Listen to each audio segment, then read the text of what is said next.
won't be shown. It will be all anonymized. Okay, so welcome to Spectrum Training. Spectrum stands for Short-term Psychoeducation for Carers to help reduce the over-medication of people with intellectual disabilities. So the title is rather a mouthful, but I'll break it down for you. Psychoeducation means training. It's a fancy term for training. So that's what we are doing now, training.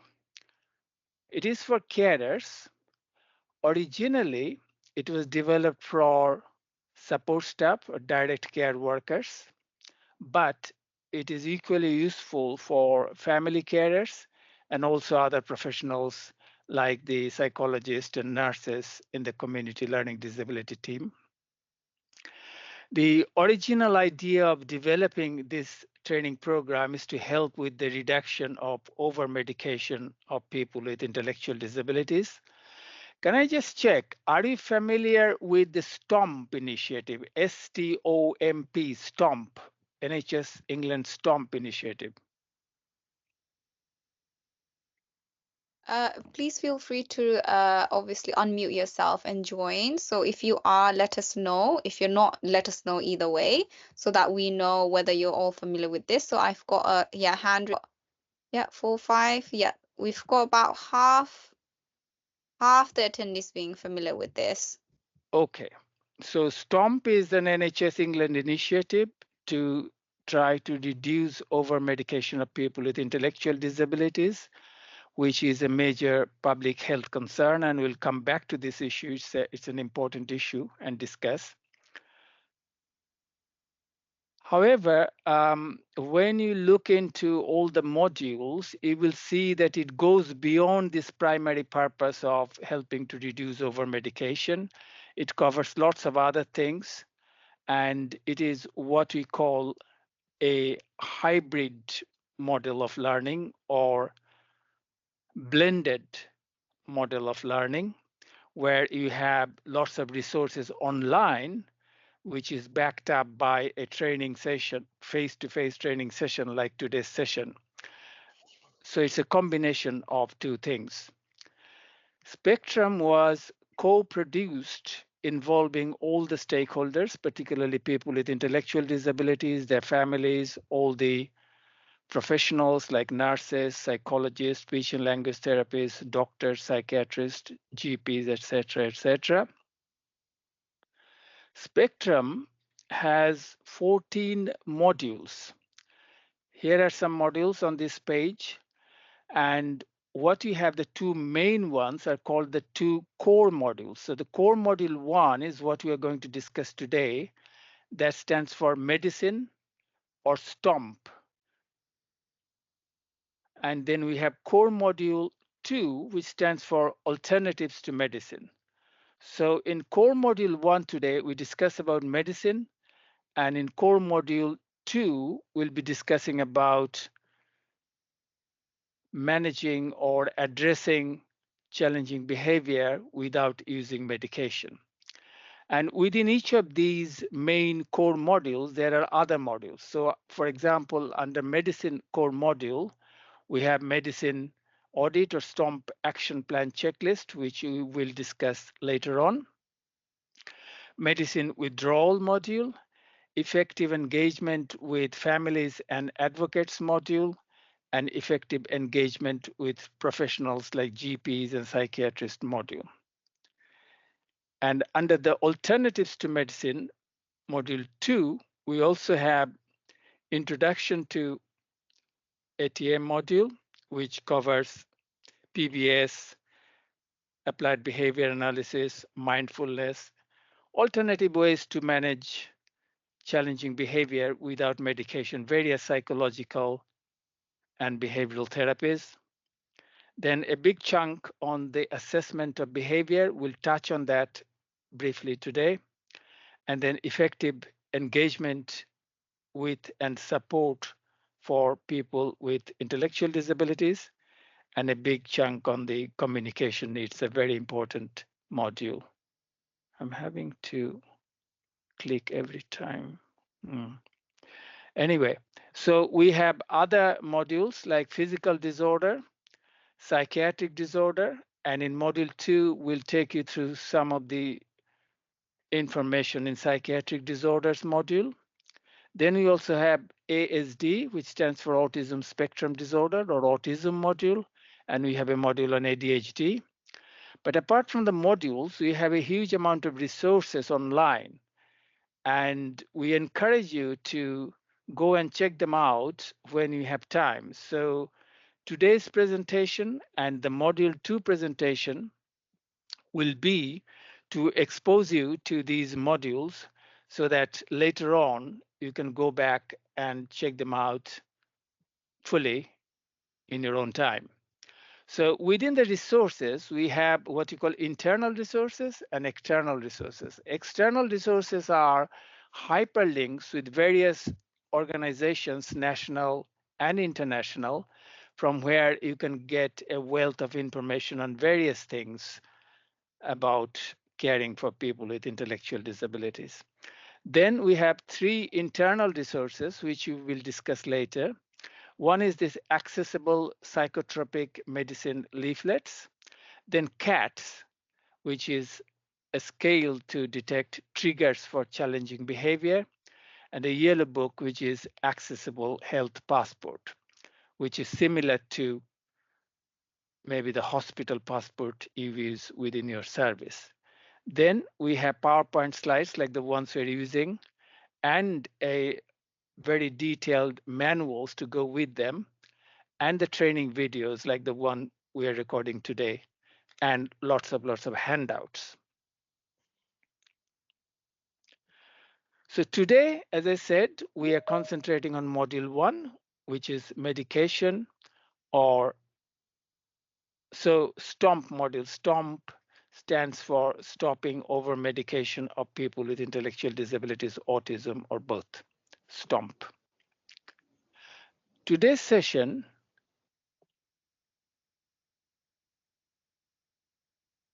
is divided into 2 sessions, session 1 and session 2. In session 1, we will discuss things under 4 main headings. First, we'll start discussion about psychiatric or psychotropic medicines. So psychiatric medicines are also known as psychotropic medicines. So I'll be using these 2 terms interchangeably. And these medicines indications for which they are licensed, when they could and should not be used, their side effects, and what monitoring requirement. That means what sort of tests and checks you need if the people are prescribed these medications. So we'll cover them. Because often I hear from care staff that they want more information about psychiatric medication because they're at the sharp end. They're using these medications for their clients or the people they support. So they wanted more information. So that's what we are going to do there. Then we will discuss about this whole issue of over medication of people with intellectual disabilities. Then we will go into what we call STAR, which stands for STOMP Action Planning Reviews. This is something very important. We will discuss how to do that and when you should do it, and we'll give you some tools to do that, and so that you are prepared fully before you go to a clinic where doctors will review the medication. And at the end, we will discuss withdrawal of psychiatric medication, particularly antipsychotic medication, and the side effects of from the withdrawal, and how to prepare for the withdrawal, which is very important.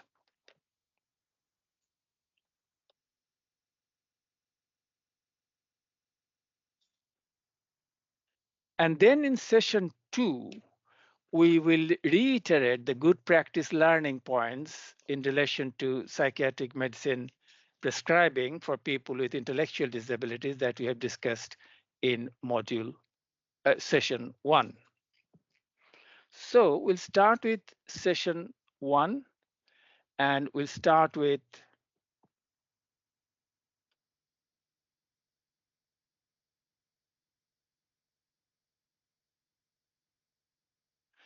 We'll start with psychotropic medication. And then within that, we'll discuss different types and classes of psychotropic medication, their indications for which they are licensed and for which they are used, their side effects, and the monitoring requirements, like what tests and checks should be done if people are on these medicines. Most medicines will have some side effects, but it doesn't affect everybody. Some people will have side effects, some people don't have side effects, some people will have one particular side effect, the other person will have a different side effect, and so on and so forth. But side effects are important, and we'll discuss them.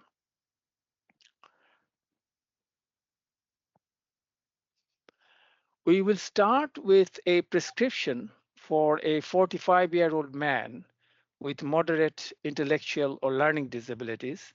So I'll be using the term intellectual and learning disabilities interchangeably. And this person has epilepsy and displays challenging behavior or behavior that challenges or behavior of distress or behavior of concern. So we know that different people would like to use different terms like behaviors that challenge, etc. But as a shortcut for our presentation today, we'll use the term challenging behavior. Now, as I said, we'll start with this prescription. This is a typical prescription taken from case notes of an actual person. So this is a real life prescription.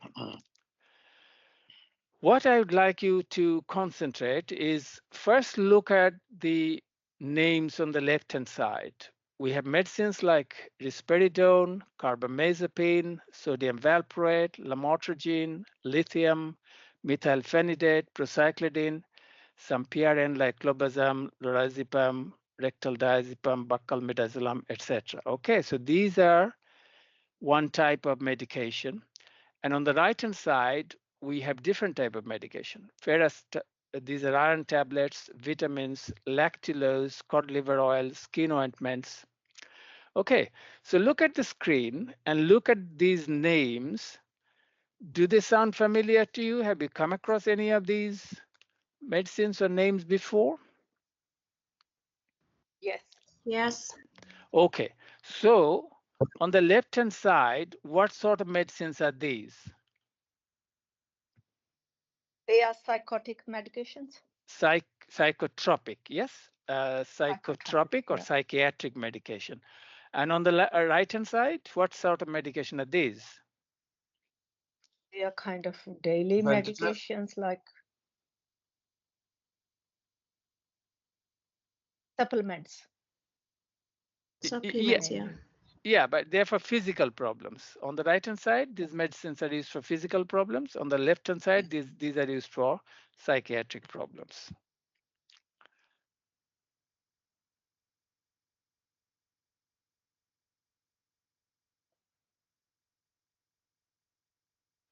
Okay, what do you think about this prescription? I'll just go back to the prescription, look at it. What do you think about this prescription? Does something strike you in this prescription? There's a lot of it. A lot of medication, yes. Do others agree with that?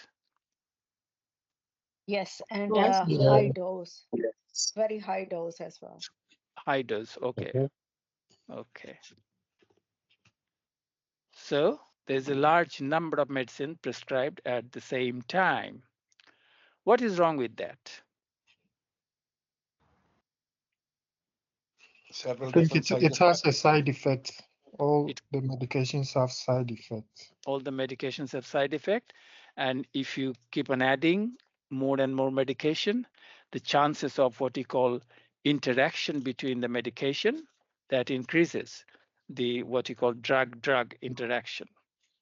So this can cause interactions between medicines, which can produce side effects, and some of these side effects are serious, and they will impact the person's quality of life. And you mentioned that not only that there are lots of medicines, but some medicines, dose of some medicines are very high, and sometimes they're above the recommended dose. Again, that adds additional problem for causing side effects. It is possible, we don't know the detail of this particular case, that some of these medicines may not be necessary. For example, the use of methylphenidate for ADHD and risperidone to control behavior, both of them may not be necessary. But this is just to highlight that point. And sometimes you have medicines like here, procyclidine is used to counteract the side effect of risperidone. Now, if you use them together for a long time, that can cause brain damage. So you prescribe one medication and then you have side effect, and to counteract that, you add another medication. And then if you put them together for a long time, that can create further problem and can cause side effects. So what type of psychotropic medicine is risperidone? You remember the top of that list was risperidone? It's a mood stabilizer. No, it's not a mood stabilizer. And we'll come to mood stabilizer before later on. Any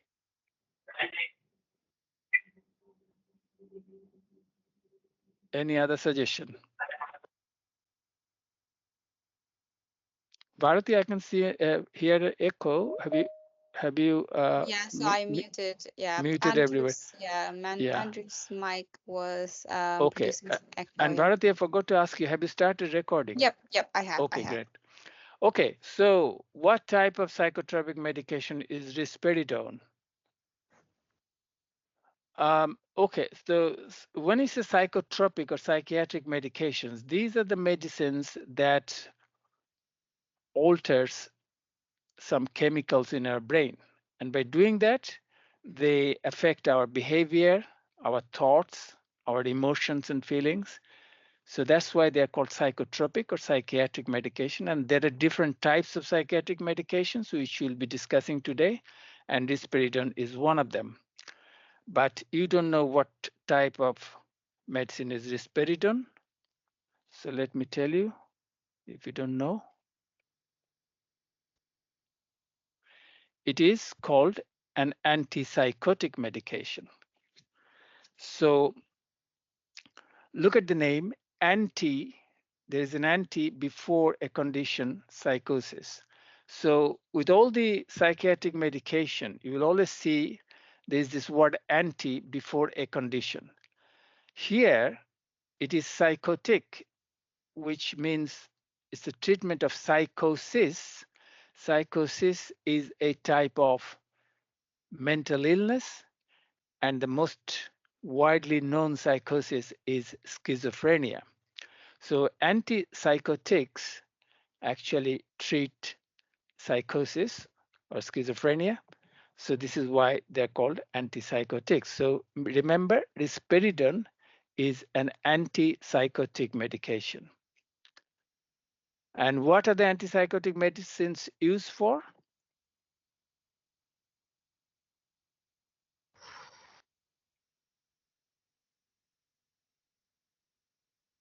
To kind of stabilize the mood. So No. Okay. They used to treat psychotropic conditions like bipolar and schizophrenia. Okay. It's a psychotropic. It's the term, actual term is psychotic condition. Psychotic, yeah. Psychotic or psychosis. So they are licensed for treating psychosis or psychotic conditions. Yeah, these are difficult jargons, medical terms. Psychosis, like schizophrenia. Schizophrenia is most well-known type of psychosis, but mania or hypomania as well. But these medications are also used for challenging behavior, not mood, but for challenging behavior. And people get confused between mood and challenging behavior. So I'll come to that. This is very important. And we will discuss more about different psychiatric illnesses in module 2. So this is an antipsychotic medication. Risperidone is an antipsychotic medication. Can you name any other antipsychotic medicine? Lorazepam. Lorazepam is not an antipsychotic medication. It's a benzodiazepine group. We'll come to that. Any other medicine? Ariprazole. Hold on. One said aripiprazole, yeah? Yeah. That is correct. And another person said sodium valproate. Yeah. That is not correct. Okay. We'll come to sodium valproate Talopram. later. Sorry? Talopram. Citalopram. Citalopram is not an antipsychotic, but it is anti-something, which will come in a moment. Okay, so there are lots of different antipsychotics that are used for treating psychosis like schizophrenia, but also for challenging behavior. But I've just put here 3 commonly used ones. There are more, but these are 3 commonly used ones. Antipsychotics are the most commonly used type of psychiatric medication in intellectual disabilities, particularly for challenging behavior. And within antipsychotics, most commonly used is risperidone. But after that, drugs like quetiapine, olanzapine, and aripiprazole are the other antipsychotics, but there are more. So do you know of anybody receiving any of these medications? These 3, quetiapine, olanzapine, aripiprazole. Somebody mentioned aripiprazole. Does it mean that you have somebody in your service who is receiving aripiprazole? Yes, we have loads. Sorry. Okay. What about the other medications, quetiapine and olanzapine? Yeah. Are Also. people receiving them? Yes. Oh. Yes, we do. Okay. Why are they receiving this medication, aripiprazole, and in the Inpatient. no, these questions are for staff. So let's see whether they know. Why are they receiving this medication in your services? For example, aripiprazole or whatever you said. I think one person said olanzapine as well. Olanzapine. Why are they receiving olanzapine? Why is the person in your service receiving olanzapine? No? Okay. Do you know, do you know anybody who is receiving haloperidol or chlorpromazine, or have you heard these names before? Haloperidol or chlorpromazine? Yes. Yes. Chlorpromazine, yes, And haloperidol as well. And So alperidol as well. yeah. as well. And why are they used for the person you support? Used to be on those medications, but after the medication review, it's been taken off. Okay, that's very good. Do you know why they were used before? Is it for challenging behavior? It's a challenging behavior. Okay. Behavior control, yeah. Behavior control. So haloperidol and chlorpromazine are older types of antipsychotics. You know, when you said they were taken off, were they replaced with any other newer type of antipsychotics, or all the medications were stopped altogether? I think it was Our weaned off change to gradually. rasparidone. Sorry? One person at a time, please. From haloperidol, we changed to rasparidone. Switch to risperidone. Yes. Okay. So these are used less often nowadays because of the side effects. If the doctor has to use an antipsychotic, they will probably use the new generation antipsychotics like the ones we have just mentioned. These are risperidone, quetiapine, aripiprazole, olanzapine, etc. They have overall less side effect, but they have a slightly different type of side effect, and we will go over that.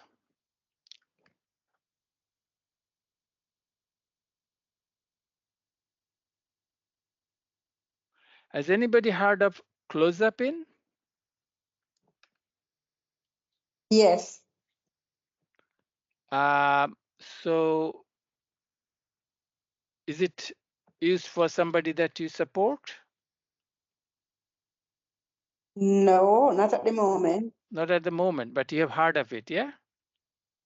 Yes. Okay, so clozapine is another antipsychotic, but it is not used that commonly. It is only used when all the other antipsychotics have failed for schizophrenia, and they are called drug-resistant schizophrenia. Then clozapine can be used for that, for those patients. The only thing is clozapine can cause serious side effect, particularly involving blood regulation. So they have to have regular blood tests for that. Okay, let's discuss about side effects. As I said, side effects are common, but they don't affect everybody, and not all side effects will affect everybody. But some people are more vulnerable. So for example, people with intellectual disabilities are a bit more vulnerable to develop side effects from these medications. So what are the side effects of antipsychotics? For example, risperidone. Did anybody say that you have a client or a person you support who receives risperidone?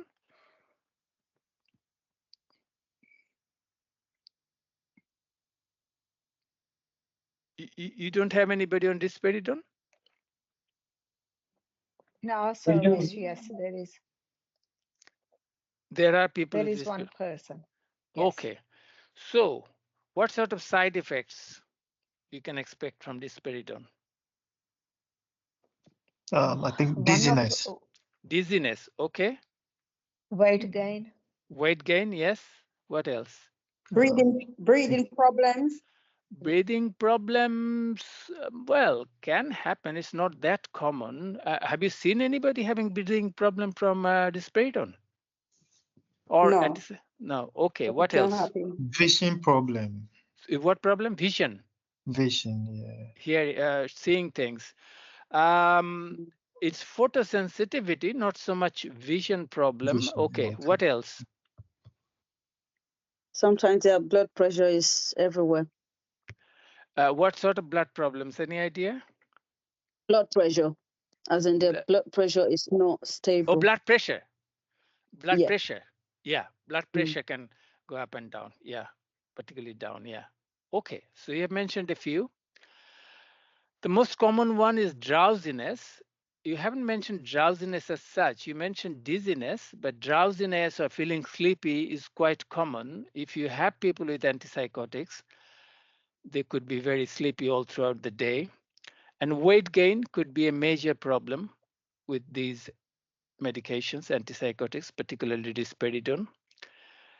Another problem you can see is high blood sugar, which can then lead to diabetes. So this could be problematic.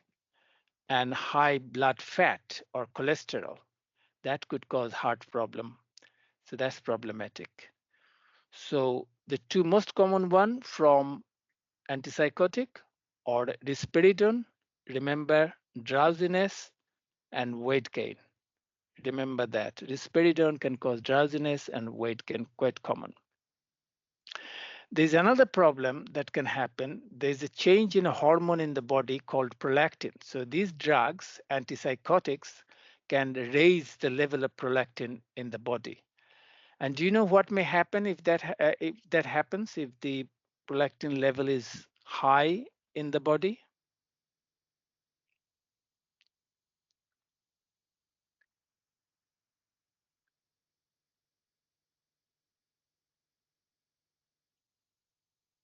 So this can cause breast enlargement in men and sometimes milk discharge from the breast, particularly in women.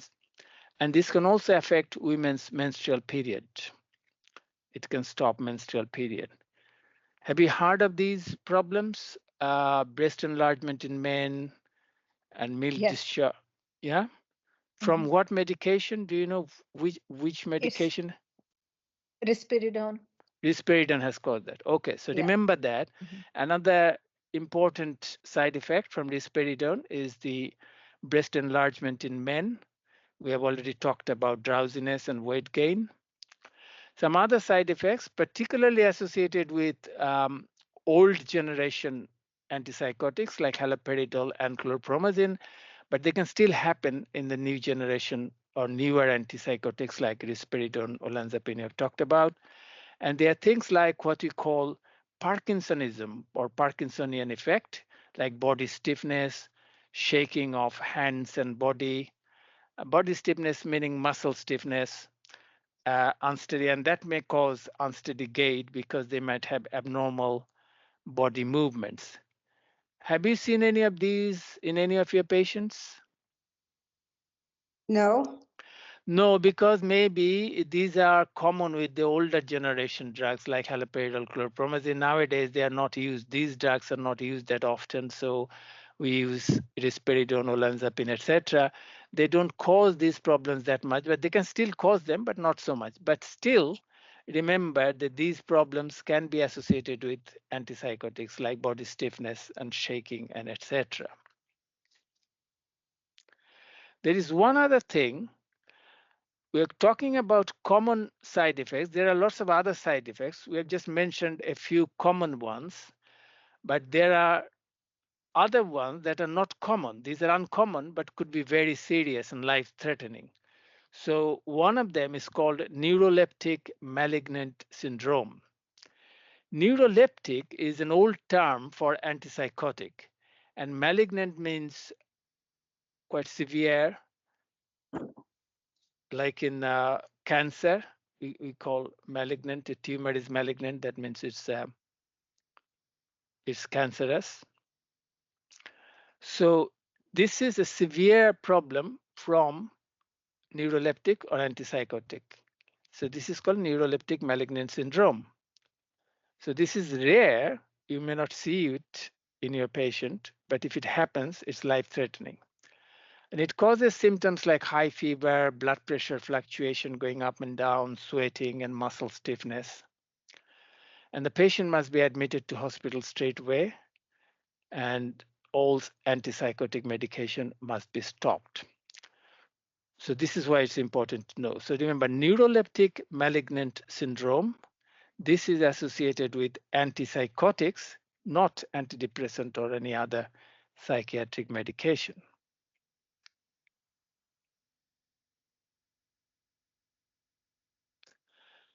So what regular checks are needed for antipsychotic medication, like say for risperidone? What sort of things do you need to check? Blood tests. Blind, the ECG. Hold on, one at a time. You said blood test. Somebody said blood test. Yes. What sort of blood test? Maybe check for sugar levels. Sugar level. Yeah. Yes. Anything else? Just think of the things we have just discussed in the side effects, and you have to check for them. Blood So pressure. Blood pressure. blood pressure, yes. What else? Cholesterol. Cholesterol, yes. Yeah. So weight and blood pressure. You missed weight. I've said that weight and drowsiness are two very common side effects of risperidone or antipsychotics. So you have to check weight maybe monthly. If it is a problem, maybe weekly. You have to check the blood pressure. You can do them in the house yourself. So this is very important. Then there are some blood tests that the doctor will have to do, like for the sugar, glucose, like for cholesterol, you have already mentioned. One thing you haven't mentioned, and I have just discussed this, is the prolactin level. This is the hormone in the body that causes breast enlargement in men and milk discharge and so on and so forth. So we have talked about that. Okay. So we discussed antipsychotic medications. What are they? Different types, newer and older, their side effect, and what tests are needed for them. Now, apart from antipsychotics, what other types of psychiatric medication or medicine do you know of?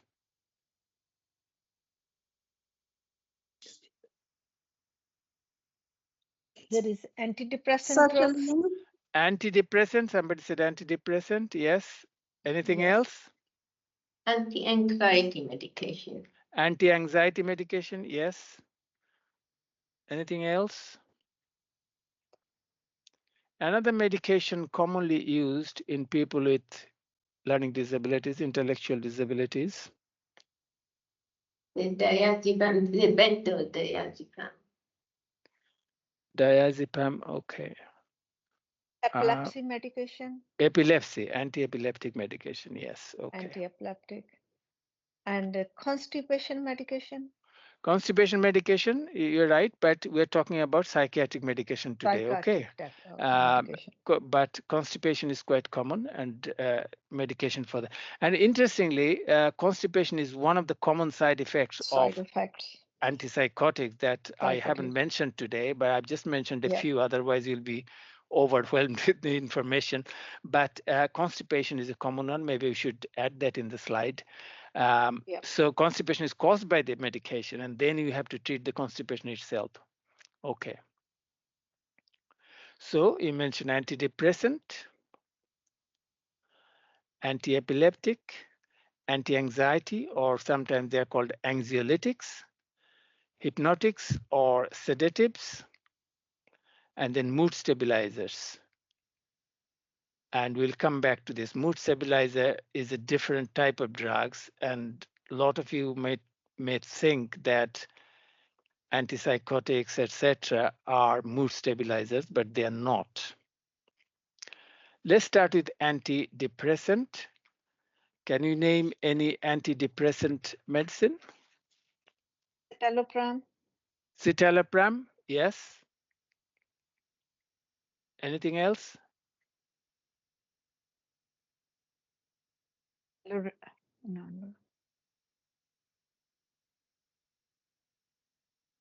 Lorazepam, is that Sorry? antidepressant? What is it? Lorazepam.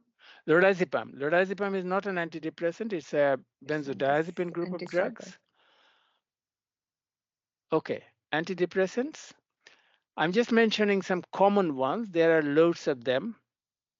And these are like antipsychotics. These are new generation antidepressants. And they are like fluoxetine. They're also known as Prozac, fluvoxamine, sertraline, or Lustral. Remember, sertraline is an antidepressant, not an antipsychotic. Sertraline. Citalopram, you have already mentioned. It's also known as Cipramil, paroxetine, or Seroxat, etc. These medicines are called SSRIs. This is a particular type of antidepressants. The full name is selective serotonin uptake inhibitors. So what is important there is the term serotonin, and I'll tell you why. So remember the name SSRIs. The doctors will often use this term SSRIs. These are the new types of antidepressants that are prescribed nowadays. SSRIs, and that has something to do with serotonin. S stands for serotonin. So what is serotonin? Serotonin is a hormone in our brain that is sometimes called the happiness hormone. So these medicines, the so-called SSRIs, they increase the level of serotonin in our brain, and that makes us happy. So this is why they're used for treating depression.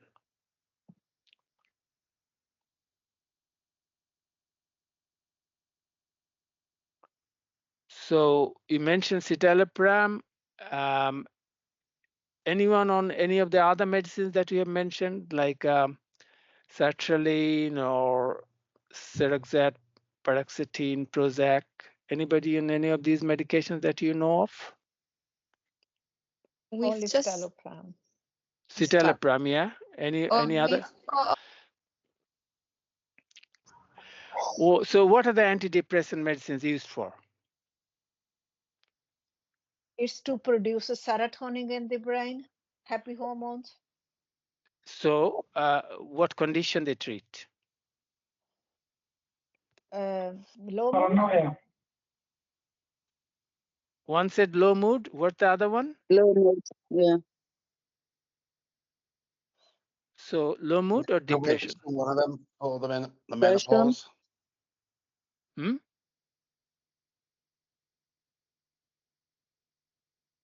Depression. Depression, yes.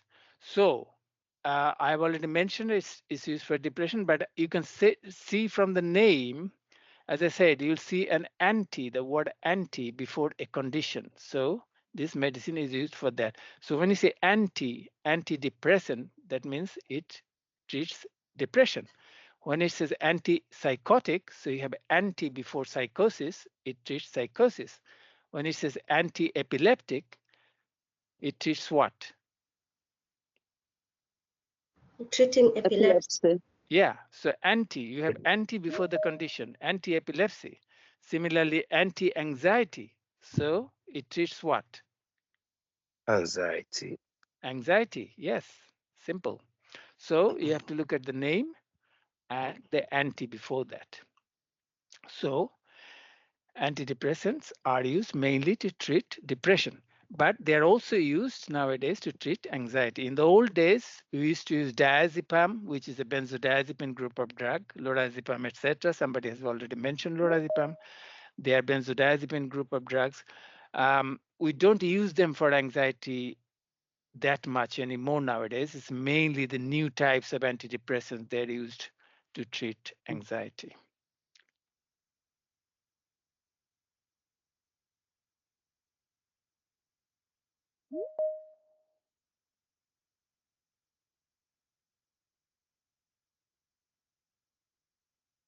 What are the side effects of antidepressants?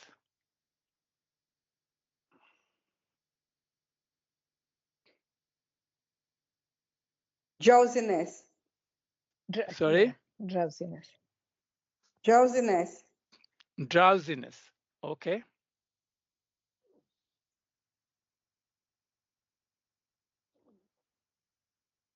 Anything else?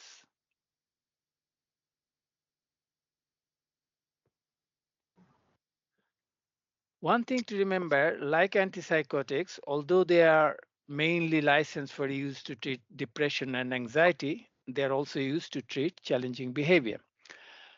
Okay, let's go into the side effects of antidepressant. Weight gain.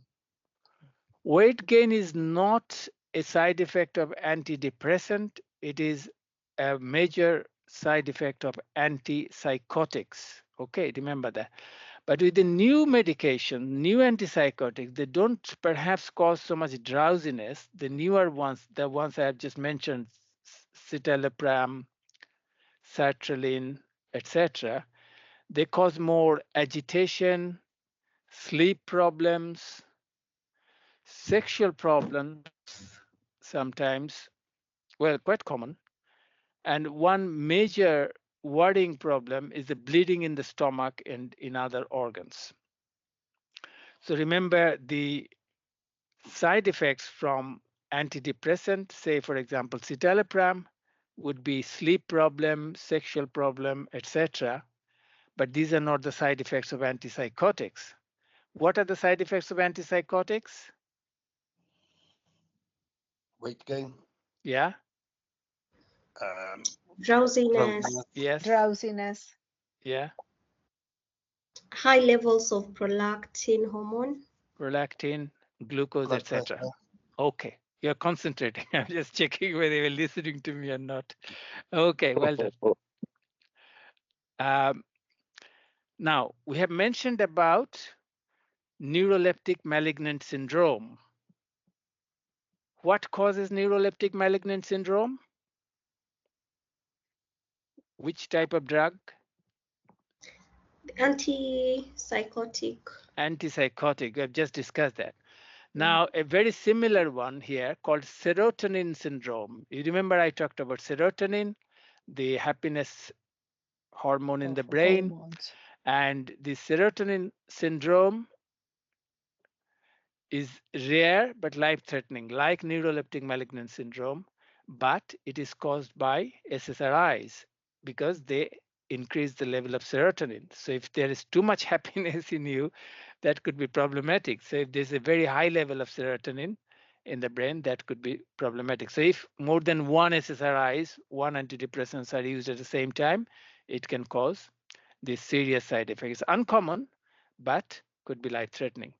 And the symptoms are similar to neuroleptic malignant syndrome, like high temperature, muscle stiffness, confusion. And again, the treatment is very similar. You have to immediately admit them to hospital and withdraw all SSRIs, all antidepressant. So remember, serotonin syndrome is associated with antidepressants, and neuroleptic malignant syndrome is associated with antipsychotics. Okay, have you heard of carbamazepine? This is also known as Tegretol. Yes. Yes, and what is it used for? It's an anti-epileptic drug mainly, isn't it? It's an anti-epileptic drug, so it is used for treating epilepsy. Can you name any other anti-epileptic medication? Midazolam.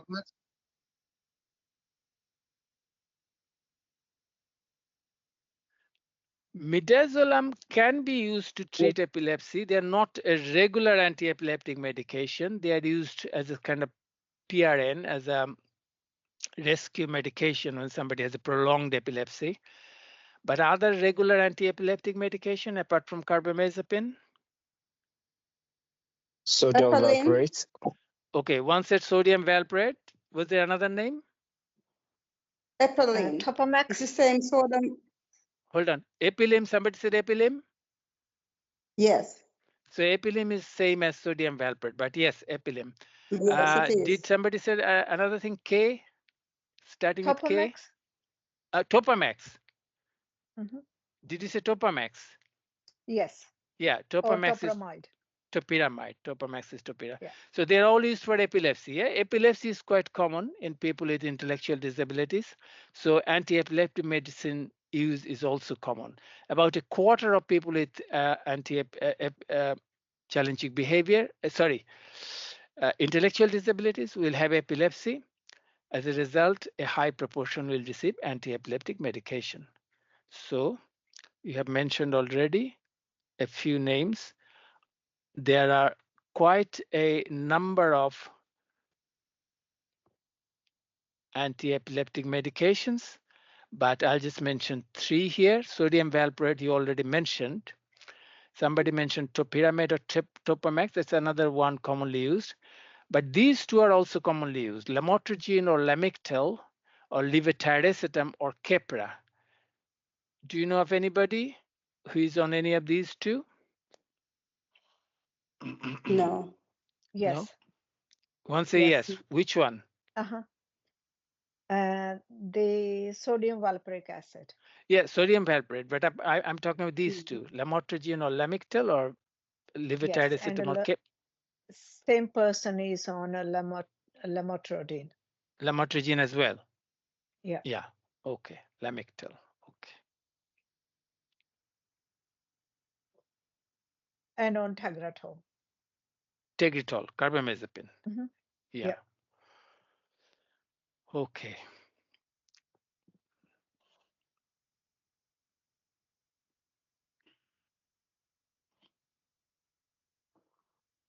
So anti-epileptic medications are mainly used for treating epilepsy, but there is a psychiatric condition called bipolar disorder, which causes mania or hypomania, sometimes depression alternatively. And as I said, we'll discuss some of the psychiatric illnesses in Module 2. Some anti-epileptic medications, particularly sodium valproate and Tegretol or carbamazepine, are used for bipolar disorder as well. So they are called mood stabilizers. So we'll come to that in a moment. But like antipsychotics, like antidepressants, anti-epileptics are also used for challenging behavior in this population.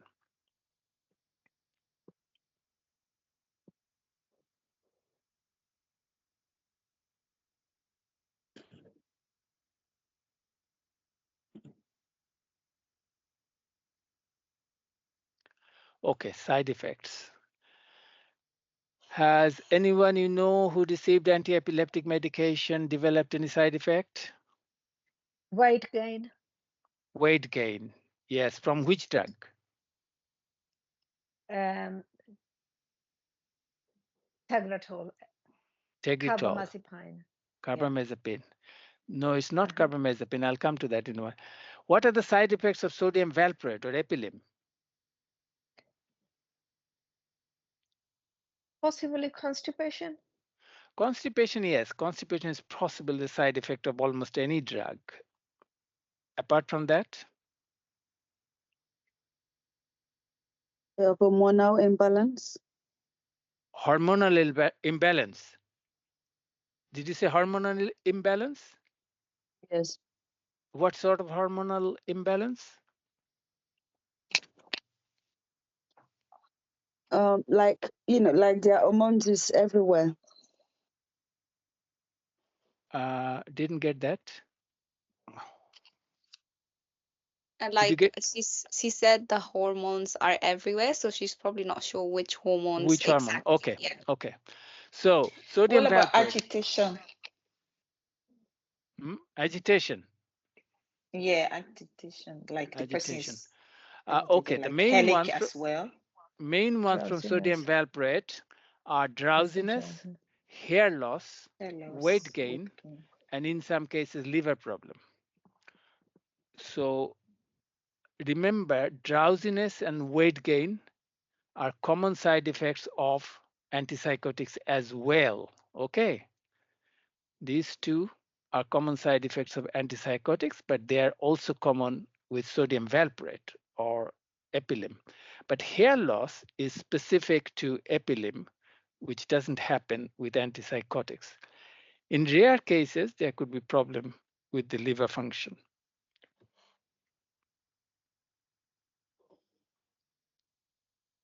One other major side effect of sodium valproate or Epilim is its effect on the fetus or the unborn child.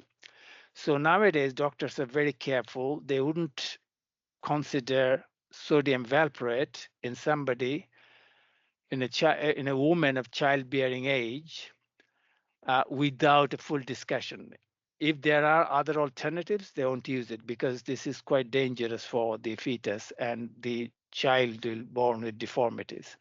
So this is a major worry with sodium valproate. So its effect on unborn child. Remember this, if anybody is on sodium valproate, this is very, very important. Its effect on unborn child, it can cause deformity in the fetus. You said there's somebody on carbamazepine. I'll quickly take you through the side effect. Drowsiness is also a common side effect from carbamazepine or Tegretol, but there's a specific one associated with Tegretol, which is a skin rash. And there is a condition called Stevens-Johnson syndrome. It's a form of a skin rash, but very severe and life-threatening condition. Double vision, if somebody is receiving Tegretol or carbamazepine, they can see double of everything and they can become unsteady on their feet. Does anyone in support receive a medication called lithium? No. No? No. Nobody has heard of lithium. Okay. We have heard of lithium, but You've heard of lithium, but nobody you don't takes. know of Yeah. anybody who received lithium. Do you know what it's used for? It's again antipsychotic drug. It's not antipsychotic. This is something we are going to discuss. Lithium is what is known as a mood stabilizer. And lithium is used for treating mania or hypomania in bipolar disorder. So it is a mood stabilizer. Now there is some confusion about what is a mood stabilizer. So how many of you think that antipsychotic medication is a mood stabilizer? Well, I thought risperidone was classed as a mood stabilizer. Okay, one of you think it was class. Anybody else think so?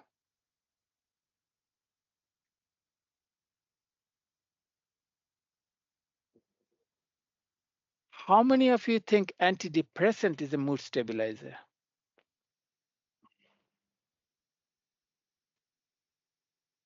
Yes, some.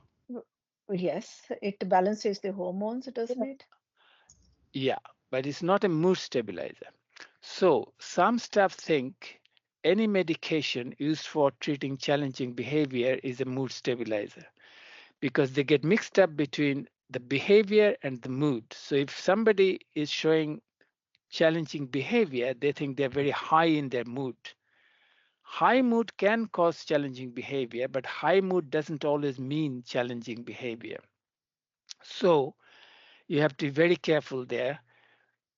And if you're confused, then the doctor might be confused. If you go to the doctor and say it's his mood, not mood, is the behavior. So mood stabilizers are a specific group of medicine used for treating bipolar disorder or mood disorders like mania, hypomania, or sometimes depression. So antipsychotics are sometimes used, as I said, for challenging behavior. Antidepressants are sometimes used for challenging behavior, but they are not mood stabilizers. Mood stabilizers is a very specific type of medication. It's got a very different connotation. And the types of mood stabilizers are mainly lithium is the mood stabilizer, but you said you don't know of anybody who's on lithium. And some anti-epileptic medication like sodium valproate and carbamazepine can also be used as mood stabilizer.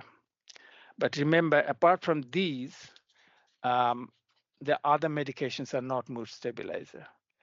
There are major side effects of lithium. If you don't have anybody on lithium, you probably don't need to know. There are also some blood tests you have to do, like kidney test, kidney function, thyroid function, and blood level. But again, if you don't have anybody on lithium, maybe we'll skip that. Have you heard of methylphenidate or Ritalin? Not me. No? Me neither. No. No. Not No me. one, no one has heard of No. methyl? No? No. No. Oh, That so it's the ADHD medication. sorry. It is the ADHD medication. Okay, yeah. What is Ritalin used for?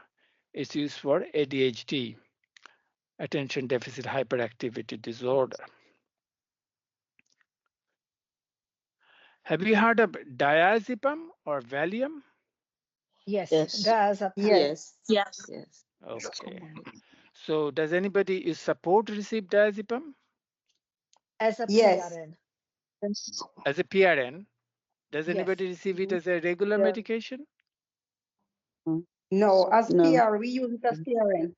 PRN, okay. only PLA. Sorry? PRN. PRN. So diazepam is what you know as benzodiazepine, like antipsychotic, like antidepressant, like antiepileptic, like mood stabilizer. Benzodiazepine is a particular type or class of psychiatric medication. So I mentioned already 5 or 6 psychiatric medications. So if you had asked how many different types of psychiatric medications are there, you can say there are more than 3 at least. Benzodiazepines are used for sedating people, treating sleep problem and anxiety. As I said, we don't use them so much nowadays for anxiety. Instead, we use new generation antidepressant. And the side effects are drowsiness, addiction. Because of the addiction problem, benzodiazepines are not used on a regular basis because it can cause addiction, and then it becomes very difficult to withdraw benzodiazepine. And the side effects are also paradoxical aggression. Sometimes paradoxically, they can cause aggression. Any other medication that we haven't discussed, you know of, or you know of people who are receiving any of these medications?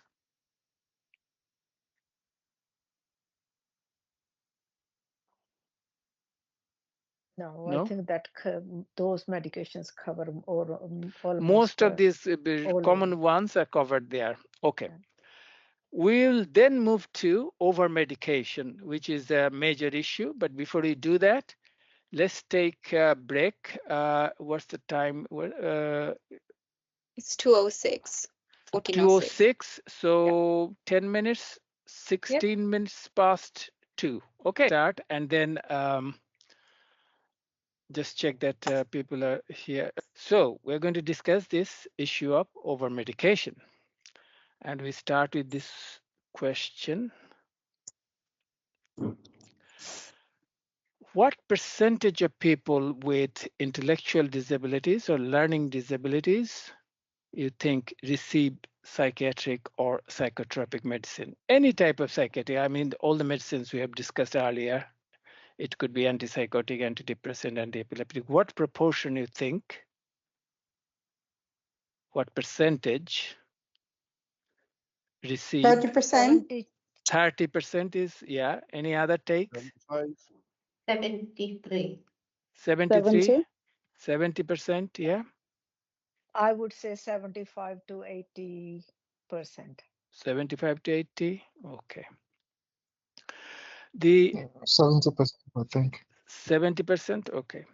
The percentage varies from study to study, but on average, about half. We're talking about people who live in the community receiving any type of psychiatric medication. But it could be half, could be up to 65, 70%, you're right, but around half. Okay, so that's any psychiatric medication. If we consider antipsychotic medicine, and as I said, antipsychotic medicine like risperidone, olanzapine, these are the most commonly used among all psychiatric medicine in people with learning disabilities. So half, 50% to 70% are receiving any type of psychiatric medication. But if you concentrate particularly antipsychotics, which is the most commonly used, and this gives us the most worry because of the side effects, what percentage of people are receiving antipsychotic, you think? 35 to 40? Did you say 30 to 40? I said 35 to 40%. 35 to 45, okay. 60 to 60%. 60, 65, okay. So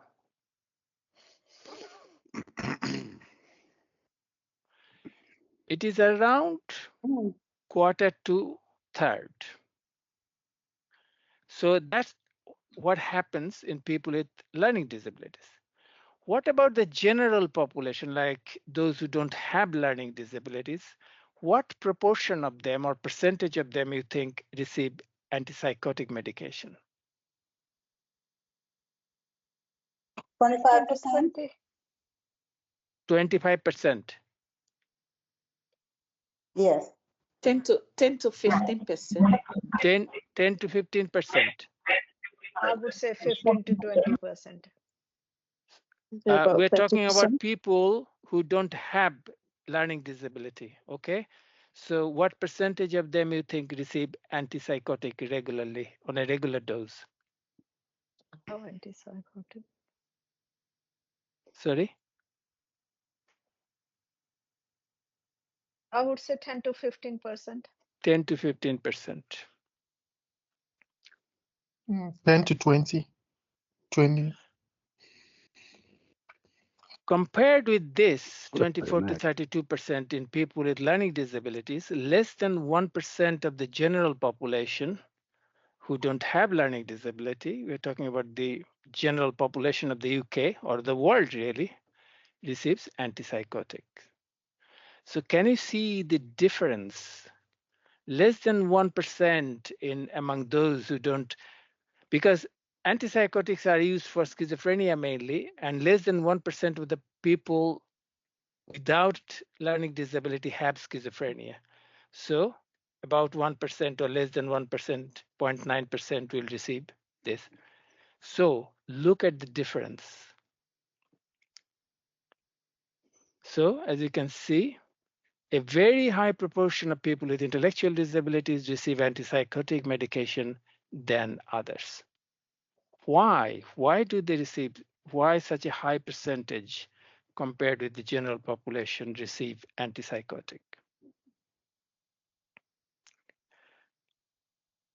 Remember, antipsychotics are licensed for use to treat schizophrenia and other psychosis. So do you think people with intellectual disabilities are receiving these for schizophrenia? No. So why are they receiving such a high proportion receiving antipsychotics? Because of the label? Challenging behavior. Challenging behavior. Yeah. I'm having problem moving my slides. Okay.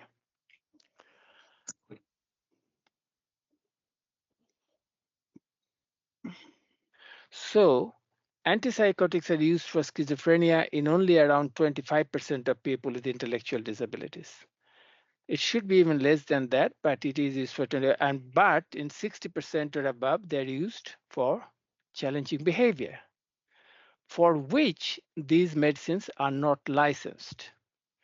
So if the antipsychotics are used for challenging behavior, and if there is no psychiatric illness like schizophrenia for which they are licensed, then it is called off-license or off-label prescription. Have you heard of this term, off-label or off-license prescription? No, I haven't. Okay. So antipsychotics are used mostly off-license or outside their licensed indication in people with intellectual disabilities. And among antipsychotics, as I said, risperidone is the most commonly used.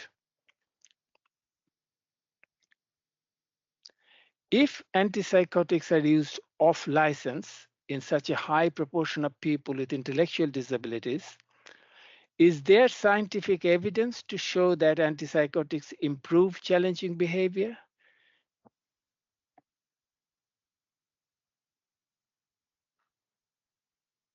Maybe not. No. That I No, know of. no. Okay, so antipsychotics are used very widely. As you can see, a big difference in percentage, less than 1% in the general population versus a quarter or a 1/3 in the intellectual disability population, and mainly used for challenging behavior. So one would think if that is the case, there must be very strong scientific evidence that they work for challenging behavior.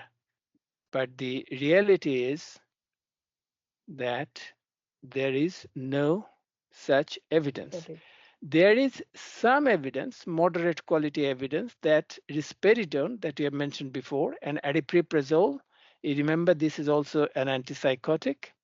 They may improve irritability, agitation, maybe aggression in children with intellectual disabilities and or autism for a short term. So among all these medicines, psychiatric medicines we have discussed, there is some evidence, not a huge amount of evidence, some evidence just for 2 drugs in a low dose, only for children with autism or intellectual, not among adults. So there is no evidence for adults, and you are mostly looking after adults, I guess. There's no evidence that antipsychotics improve what you call the core symptoms of autism. Do you know what you mean by core symptoms of autism? What sort of symptoms of autism do you know of? Can I answer?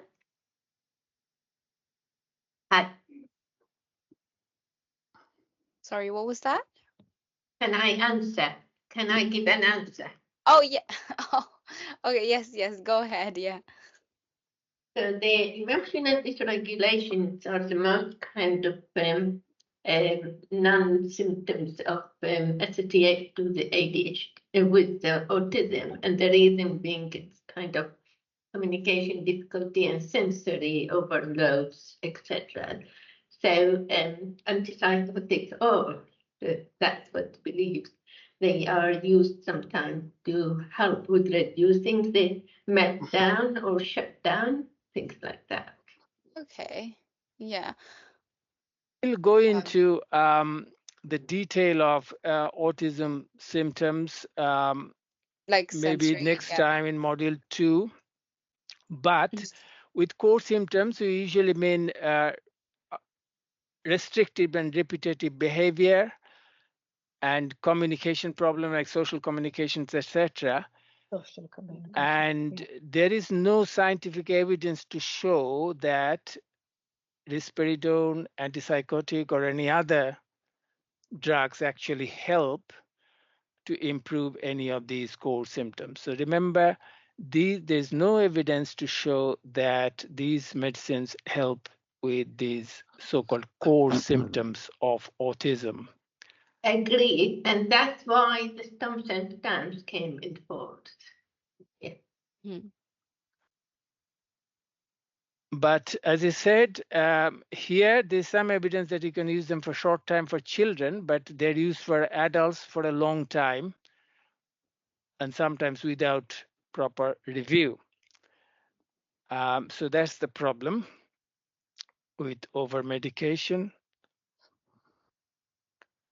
And there's no evidence that any other antipsychotics or any other psychiatric medication. So apart from risperidone and aripiprazole, there's no evidence for any other antipsychotic like olanzapine, quetiapine, and there are many other. And any other psychiatric medication like antidepressant, antiepileptic, etc., that improve challenging behavior in the absence of a psychiatric illness. There is evidence of psychostimulant like Ritalin. We haven't gone into that. That improves ADHD symptoms. Okay, so given what we have discussed so far, should we be worried about the use of off-license psychiatric medicine in people with intellectual disabilities for challenging behavior? And if so, why? Yes. Yes, we should. Yes, yes. Okay, I why? think Give the them weight reason gain. why we should be okay. Somebody said weight gain. What else? It can give them weight gain, can make them moody. Yes. Side effects. Yes, I And it's not Yeah. treating what, it's not like treating what they have. We're just using it, because of the behavior they have. It's not really necessary for, for their diagnosis. We're not treating the underlying cause of the behavior. We're just treating the symptom in a way, which is the Yeah. behavior. If the statistic shows that the medication does not help in the people who are on the spectrum of autism, why the professionals prescribe it on the first place? Isn't the kind of education they should be having, not to prescribe? Yes. Not to mention the weight gain and the other side effects, which cause further symptoms and health problems. Yes. Okay. So, first of all, it's used outside its actual licensed indication. There are medicines that we use outside the license. It's not necessarily always inappropriate in all cases to use off-license medication. But if you do use that, there has to be certain safeguards in place. So it's very important that safeguards in place if you use this. If you use them without those safeguards, that will be inappropriate. So is there a guidelines for the professional people? Yes, yeah. So we have developed guidelines, international guidelines, which was published in 2009. There's no scientific evidence to support their use, as we have just mentioned, apart from just risperidone and aripiprazole, not for any other drugs. Even for risperidone and aripiprazole, there's no evidence for adults. Side effects, this is the major concern. And particularly the antipsychotics, as I said, this is used most commonly. Some of these could be serious, but more importantly, side effects may lead to disabilities impacting the person's and their family's quality of life. And side effects may cause early death. For example, we talked about antipsychotic causing impaired sugar level, which may lead to diabetes, which will lead to early death. We talked about increasing cholesterol, which can cause heart problem and cause early death. So these medications can shorten the life expectancy, which is a major worry. I mean, research has shown that those who are on antipsychotic, they can die 20, 25 years earlier than those who are not on antipsychotics. So these are the major worries, these side effects. When you're talking about side effects, particularly in relation to people with intellectual disabilities, can you think of any other worries related to side effects? It impacts the quality of life. Yes, in a yes, yeah. general or in daily life. Yes, yes, yes. You mentioned that. Any other practical problems with side effects? It might be difficult for you to understand what I have in my mind, so let's go through it. In many cases, side effects may be difficult to diagnose as the person may not report them. In many cases, it may be difficult to do the physical examination and blood tests necessary to detect side effects. In many cases, there may not have been a proper review of these medications for a long time. So I'll give you an example from a case study. And again, this is a real life case study taken from my clinic. A support staff brought a 32-year-old man with moderate intellectual disabilities to the psychiatric clinic. The person has been on multiple psychotropic medicines for several years, including several antipsychotics at a high dose, along with a regular dose of procyclidine. You remember we discussed earlier when we discussed that prescription very first time, that procyclidine was used to counteract the side effect of risperidone, which is not uncommon, but that has its own problem if you use them together. Yeah. Examination revealed that the man had severe tremors, shaking in hands and body, and abnormal body movement, including movement in facial muscles. So he was very wobbly, he was falling about in the clinic. When the clinician proposed a reduction in the number of psychiatric medication, the staff became very anxious, suggesting that the man had a long history of challenging behavior and that he needed all his psychiatric medicine. Oh, hold on, I'm having difficulty moving my slide. Otherwise, he would become very aggressive. It was also suggested that the movement disorders were nothing new, therefore indirectly suggesting that they could not be harmful and may be part of intellectual disability symptoms. So that's part of the intellectual disability itself. So what do you think is wrong in this case? Well, to start with, has a staff member got the right to express those opinions, because it's the professionals who should decide, because we are not kind of at that level with the medication and all that. Okay, but at a simple level, what I'm looking for is assessment. That there hasn't been a proper review of this person's psychiatric medication for a long time. And the other problem is that the staff felt that the side effects were the part of the intellectual disability symptoms themselves, is part of it.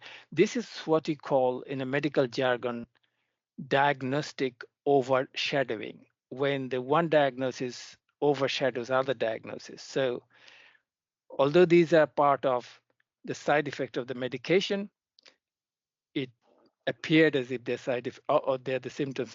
So part of a disability. This is why you need to have a training like this, so staff know that these could be side effect of the medication, not part of the intellectual disease. So this takes us to the next section, which is an important bit. and this is where you can take part, is the STAR review, which in some organizations, they call it STOMP Action Planning Review. I have shortened it for day-to-day use. We call it a STAR review. This is staff-led in-house. So this is a mini review before you go to the clinic where the doctor does the full formal review. So you do your own review, and it is very comprehensive, and I'll take you through this. And we have developed a checklist, and we'd like you to use this checklist because you were talking about doctors being trained, but then staff could be trained to do some of this stuff themselves. So this is where you play an important part. Let's talk about this. So the STAR review, this is not your standard medicine audit you do. You maybe check the medicine cupboard and whether it tallies with the prescription sheet, mark sheet, etc. It's much more comprehensive. I mean, does anybody do anything more than just a sort of quick medicine audit you do every month maybe? Do you do anything more comprehensive like a STOMP action plan or something? More? No. No. Okay, so let's take you through this and let's hope that you will do this. And this review is for you to prepare yourself fully before you go to see a doctor. Because the doctors often complain that the staff will come with very little information with them. So the doctors cannot take the right decision, which is not in the best interest of the person with intellectual disabilities. So you have to go prepared. And this training is here today for you to go prepared. So it empowers you. You have the knowledge. You take the knowledge with you to the clinic. But if there's no review within 4 to 6 months, you should do one in-house staff-led review within the house every 4 to 6 months. And that might lead to a review by the doctor. You might think that this person needs the proper medication review. So you contact the doctor, you ask for an appointment. So I'll take you through the STAR review checklist.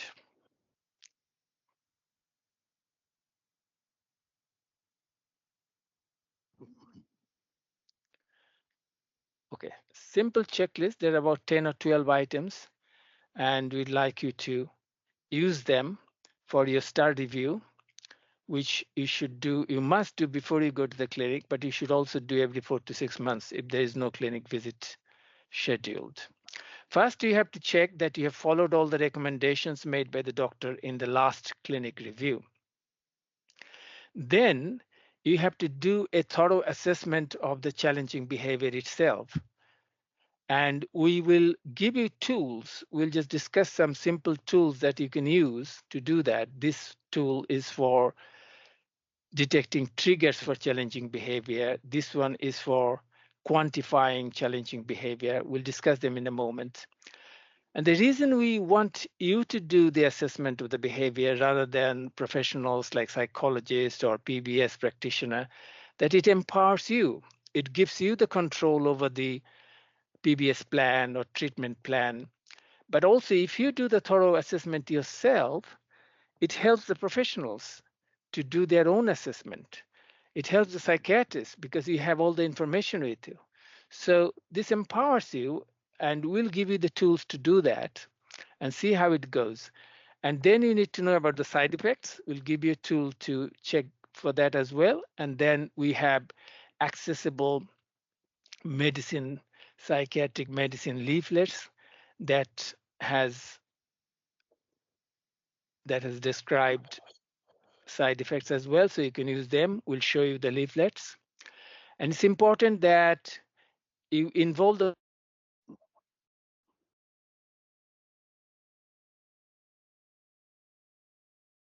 Shumi, I think your mic has been cut off. We can't hear you.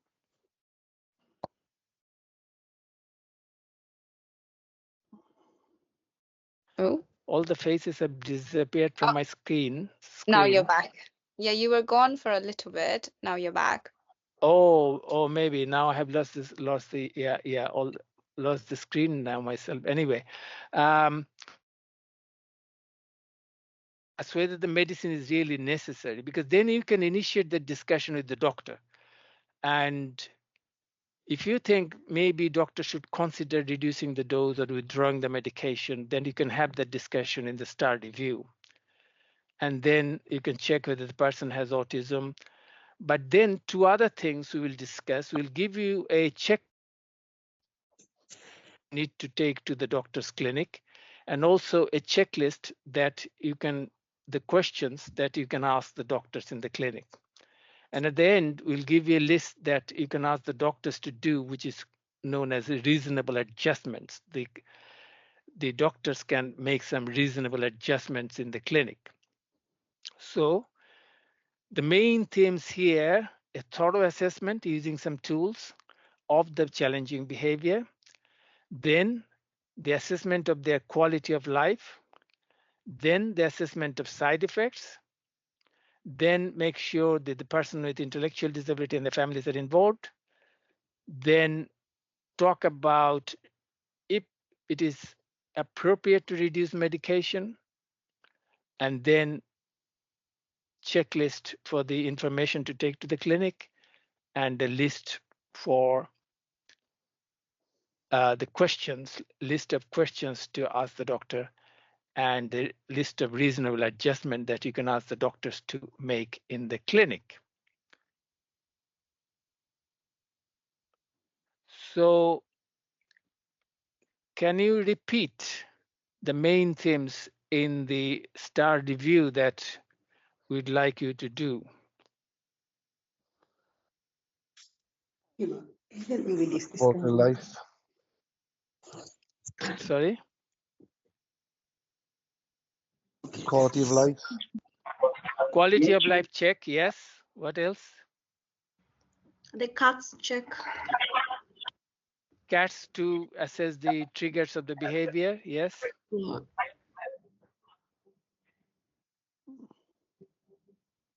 Having a Because- conversation with the person with intellectual disability. Sorry. Because my screen is all the faces have gone from my screen. I can't see you, so you have to speak up a bit so that I understand what you're saying. So they said speaking with the person with the intellectual disability and Yes. involve them. Yep. Yeah. That. And Anything else? And discussion with the families. yes. Anything else? Assess the triggers for the behavior.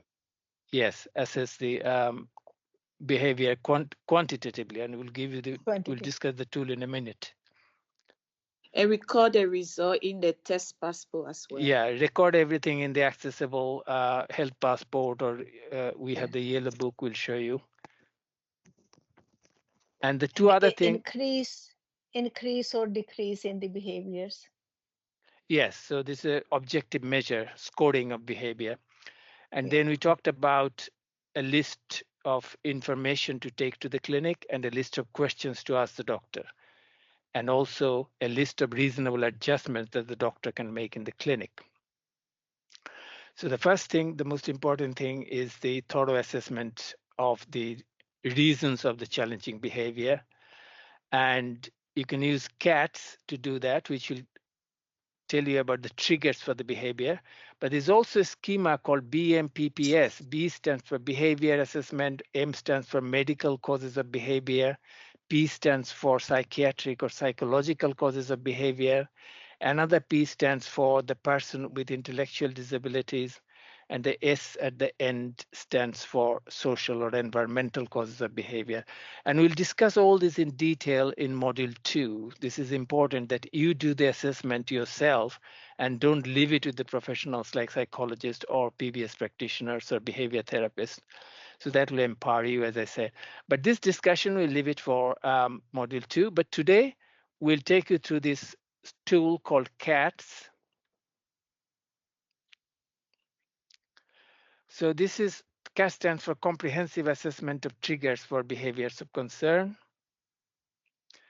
And it has got loads of examples. It's quite lengthy, which might put you off initially, but then you get used to it once or twice you've used it. but it has mainly 5 main headings under which all the examples are put together. So we talk about external environment, and within that we have some subheadings like physical environment and social environment. So physical environment, example of that will be hot weather, hot or cold room or something like that. Social environment would be not mixing with people. Or Then noisy environments. noisy environment, yes. And then internal environment examples would be that their own mental health or physical condition if they're not feeling well, or their emotional state. And then expression or volition or free will. If their life is controlled by someone else, they don't have control over their own life or activities. So they might try to avoid certain activities, or they may not get something that they want that will upset them. Characteristics associated with learning disability, like the communication issues, because it is often said that challenging behavior is a means of communication. And we'll go into the detail of that in module 2. Problems with the adaptability, so they cannot deal with uncertainty in life and in their routine. And then some specific events and activities. Activities might be mealtime. Somebody is more disturbed at mealtime or nighttime. Specific events, maybe anniversary or something like that. So there are lots of examples. And this is particularly useful if you cannot think of a trigger for the behavior. And it's not uncommon in my clinic, staff will come and say, doctor, we don't know why he's behaving that way. We can think of a reason. So it seems out of the blue. So you can go through this checklist carefully. And also, if you're completing ABC charts, how many of you are completing ABC charts or have completed ABC charts for people you support? I have. Yes. And do. So those who have used ABC charts, they will know A stands for antecedent of the behavior. So what happens before the behavior, and B is the behavior, and C is the consequence of the behavior. That means what happens after the behavior. So A is what happens before the behavior.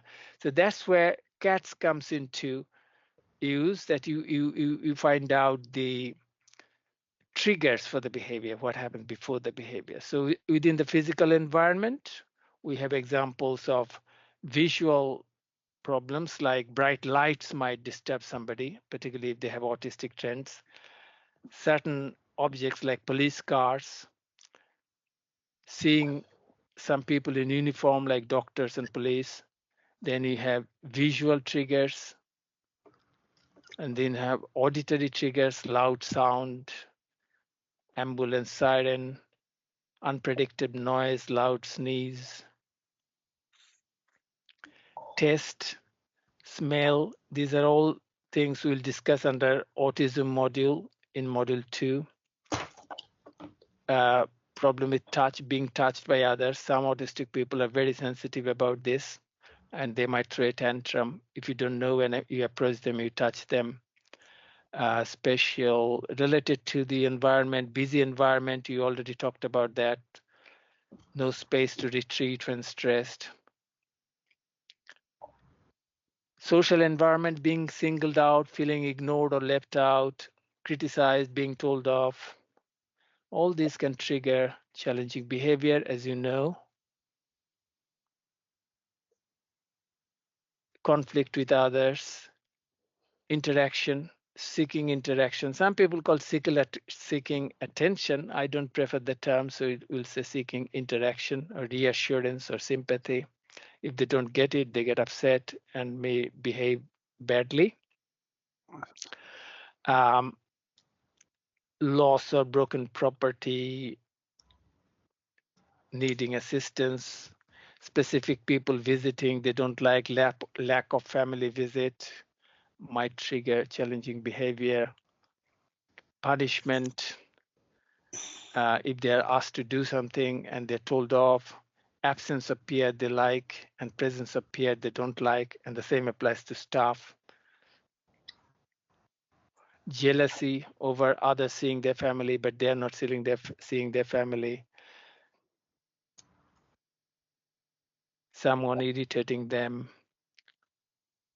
support staffs available. They might get on with one support staff very well, and if that support staff isn't there, they might get upset,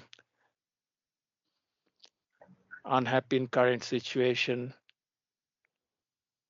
Then Lack of internal and structure and consistency. yes, that's very important. The internal environment, aversive physical state, like if they're wearing new shoes, which is not fitting them and it hurts. Chronic health conditions, constipation, dental condition, etc. Common health issues, headache, flu. If you or I not feeling well, we might feel a bit irritated, agitated, and that applies to people with intellectual disabilities, and they might show a behavioral problem. Physical discomfort. Physical discomfort. And then physical conditions like asthma, obesity, hearing problem, vision problem, they can lead to challenging behavior problems with hearing and vision. Unpredictable environments. Yes. Hormonal changes, menstrual cycle, menopause, medication-related. Medication itself can cause some side effects in the form of challenging behavior, but starting a new medication or change in medication dose or missed medication, or they may not like the taste of the medication, that can all lead to challenging behavior. Mobility problem, weak muscle, sleep problem, not uncommon, that can cause challenging behavior. Mental health, depression, bipolar disorder, schizophrenia can lead to challenging behavior.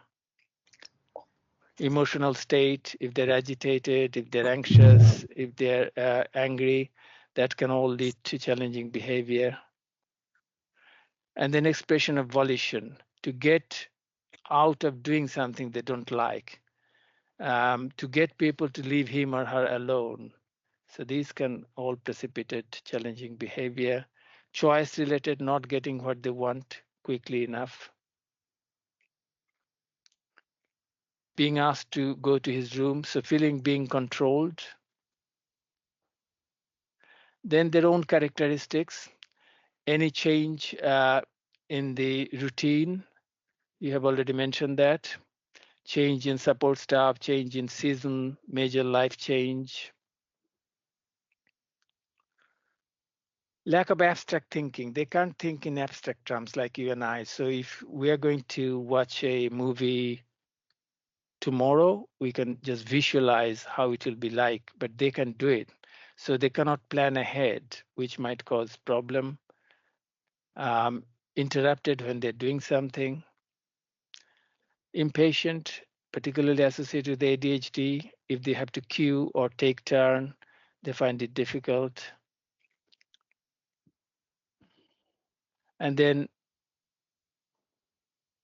if they're asked to do some non-preferred activities, unpredictability, surprise, unexpected event, sudden visit from family might, or someone else might upset them. Communication issues, important speech problem, difficulty in understanding other people. Some people might talk very well and you think they understand well, but that may not be the case.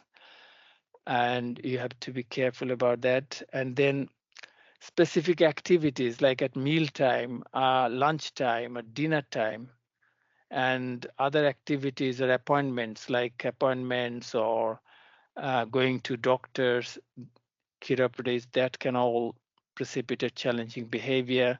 Specific events, going out or not going out, etc., specific time of the day. And then past or present traumatic experience, very important, abuse and traumatic life events. And we'll discuss all this in Module 2 training. So it looks quite long, but a lot of it is already familiar to you. And once or twice you have gone through it, it won't look so daunting. And as I said, you can go through the main headings. And if you think the trigger lies in under one of these headings, you can click on them and it'll take you to that section directly. So what do you think about using cats? What do you think about cats in general?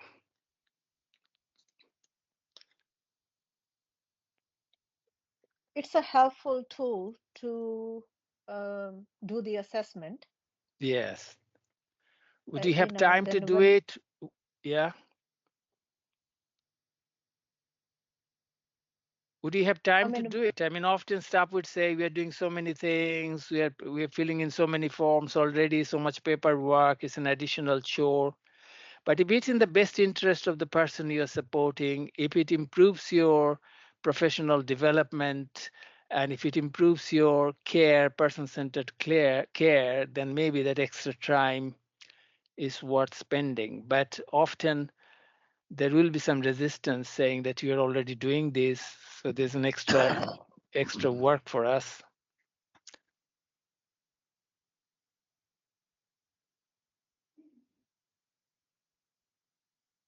I mean, all these tools you're discussing here, we'd like you to give it a go and give us some feedback, whether it's easy to use, difficult to use, you don't have time to use, it's not useful. That would be useful. We'll send you all the tools and you can try them out once or twice. But if you're doing the STAR review, we'd like you to do this because these tools are part of the overall assessment of behavior. And then the quantifying the challenging behavior, because in my clinic, staff will come and say his behavior is better or his behavior is worse. But that's very vague. We need to really have a score to know how good, how better, how much better, how much worse. So here is a tool that you can use to measure the behavior. This will give you a score. And it measures aggression, which is the main type of challenging behavior. And it's fairly straightforward to score. The aggression is divided under 4 headings: verbal aggression, aggression against property, autoaggression means aggression towards themselves, which is sometimes called self-injurious behavior, and physical aggression to others. And all of these can be rated from 0 to 4. 4 is the most severe form of the behavior, 0 is the absence of the behavior, and 1 is the least severe behavior. So when it comes to verbal aggression, if it is shouting, then it could be scored as 1. But if somebody threatens violence towards others, that could be rated as 4, which is a more severe behavior. Similarly, aggression against property, if somebody slams the door in a tantrum, that will get a score of 1. But if somebody sets fire, throws objects dangerously, that will get a score of 4. Similarly, with self-injurious behavior, picking or scratching of skin will probably get a score of 1, but inflicting major injury, head banging, etc., will score 4. And physical aggression to others makes nuancing gestures get 1 score, but attacking others causing severe injury will get a score of 4. So higher the score, worse is the behavior. And you can do it over a period of time. So you can do it before maybe a doctor starts a new medication, or if the doctor starts reducing the medication. So, or if the PBS practitioner sets up a new PBS plan, you do it just before that, and then you follow it up after a month, 2 months, 3 months, 4 months, whenever you want, to see whether the score is changing. Is it going up? Is it going down? And you can do a graph, and it will be visual. You can see the score going up and down, and that will tell you about the effect of the intervention. Is the medicine working? If the behavior is worse, then medicine is not working. It's probably making it worse. So medicine has to be stopped or switched to another one. If it is worse after the PBS plan being implemented, then the PBS plan isn't working. You have to redo the PBS plan. So it gives you an objective measure. So again, like cats, something that for you to consider, I mean, Again, I mean, how does it feel? Is this something you'd be interested to use in your service?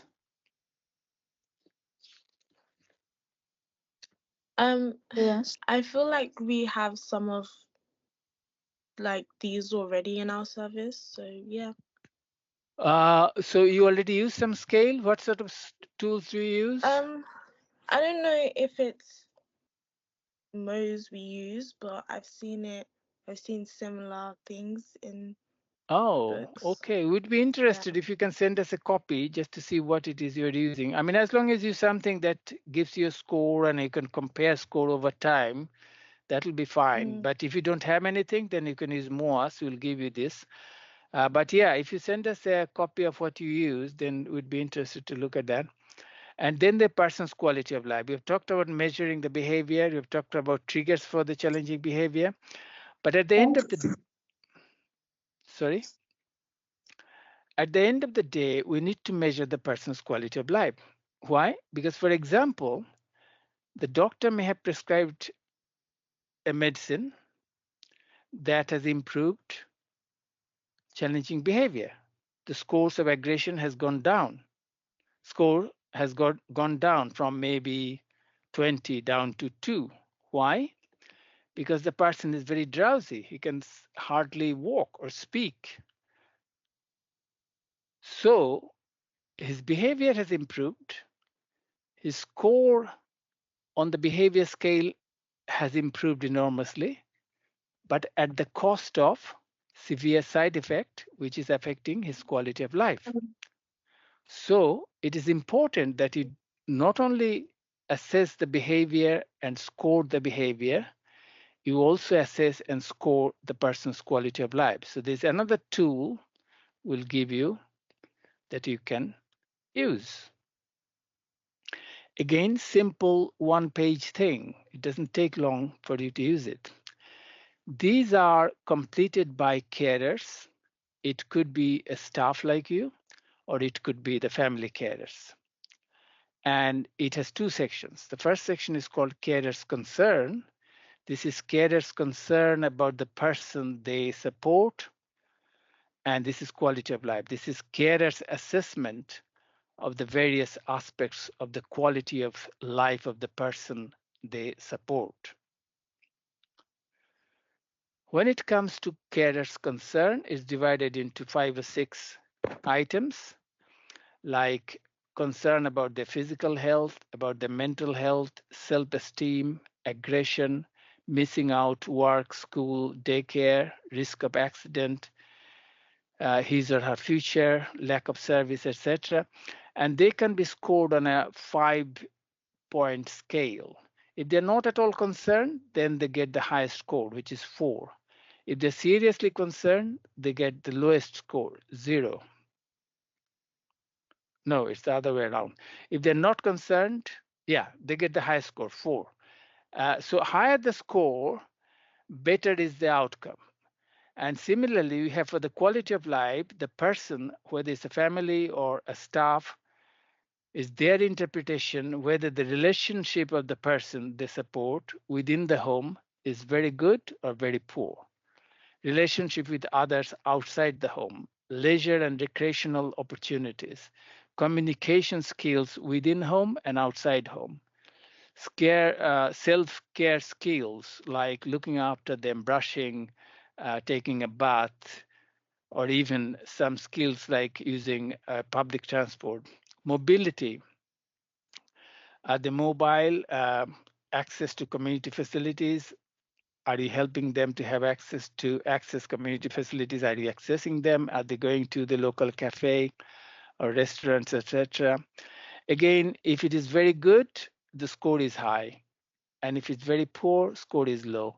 So it is a sliding scale, and higher the score, better the outcome, better their quality of life.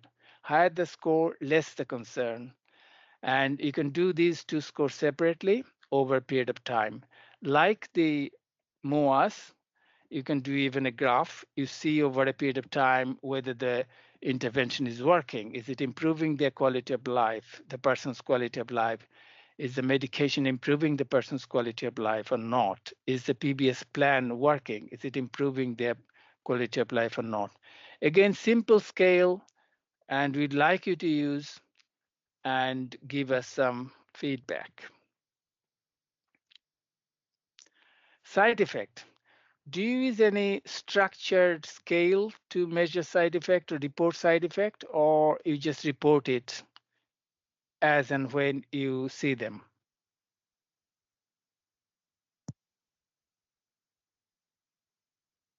We just report it. Just, yeah. So there is a simple scale again for you to use. Its categories under psychological, neurological is brain related.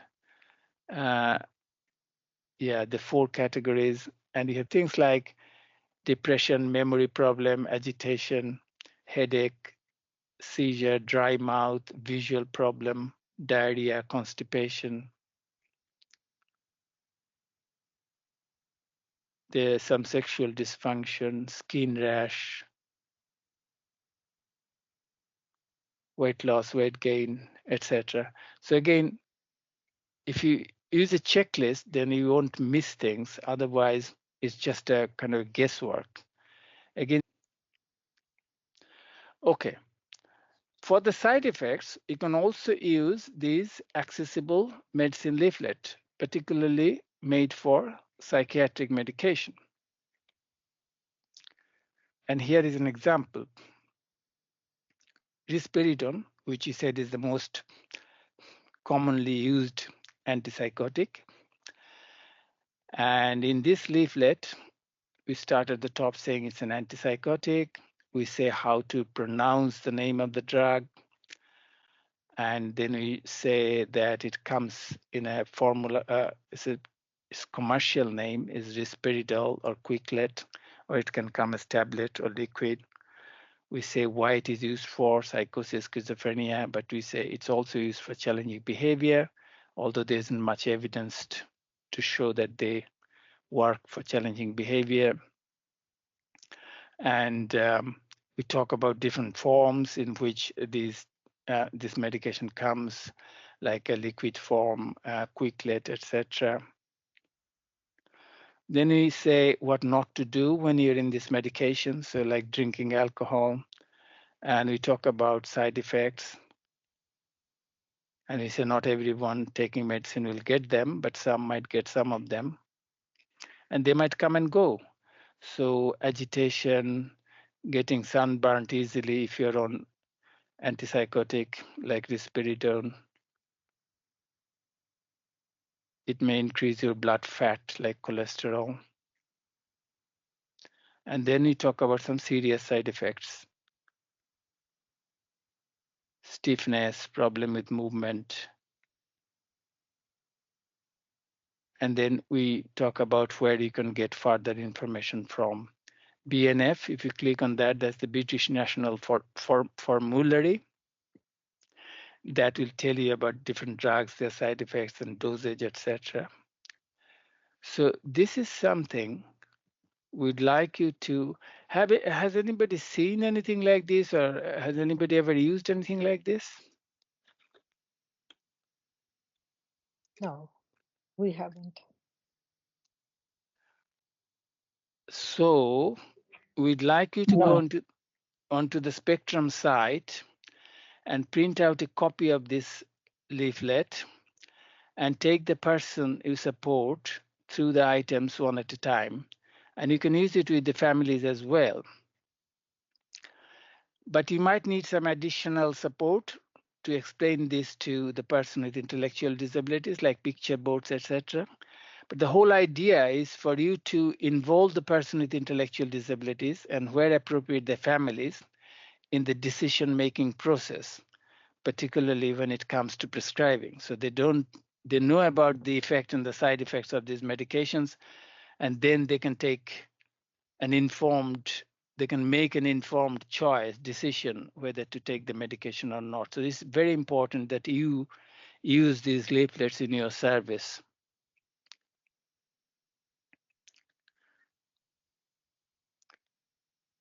Now, health passport is something like your hospital passport. Are you all using something like a hospital passport, an accessible health passport?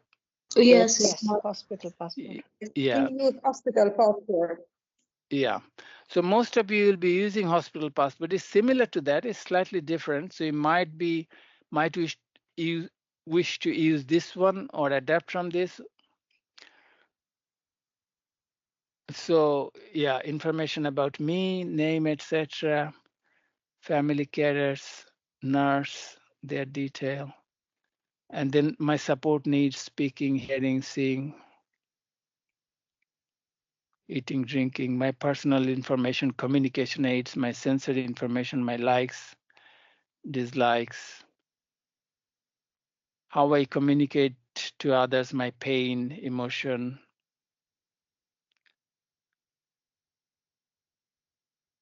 then medical information, epilepsy, allergy, mental health, physical health, medication. These are antipsychotics, their dosage, time when they're taken, commonly prescribed anti-epileptic medication,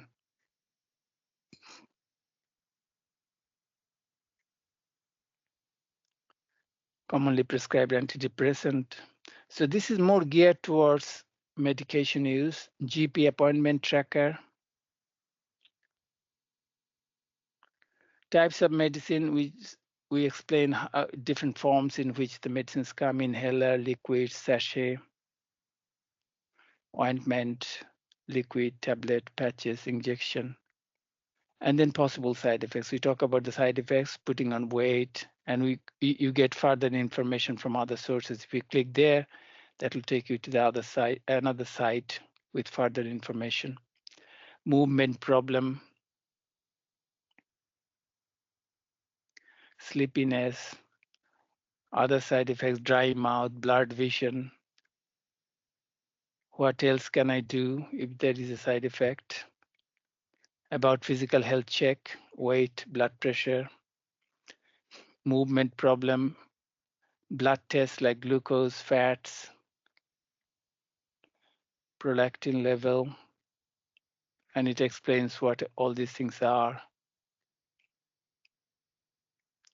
Liver function, full blood count, physical health check records like weight, blood pressure, movement problem with the dates, and then blood test results with the dates, and what you're going to do about each of these action plan. And then these are all hyperlinks to other sites from where you can get further information.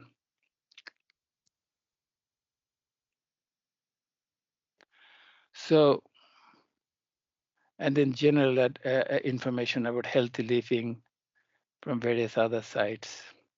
Because obesity, overweight are major problems in people with intellectual disabilities. So the hospital passport you use, is it similar, same? Very similar. Okay. It's Capable similar to environment. this one. Yeah, similar to this one. Okay. Capable environment is something in the start review, you have to discuss whether medicine is still needed, whether you can approach the behavior or address the behavior without using medication or use alternative to medication, some PBS or other methods.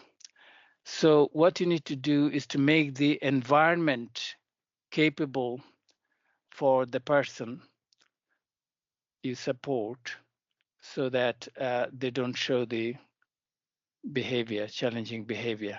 And this is something we will discuss in detail in module 2, things like positive social interaction, supporting with the communication, support the person to participate in meaningful activities, consistent and predictable environment, etc.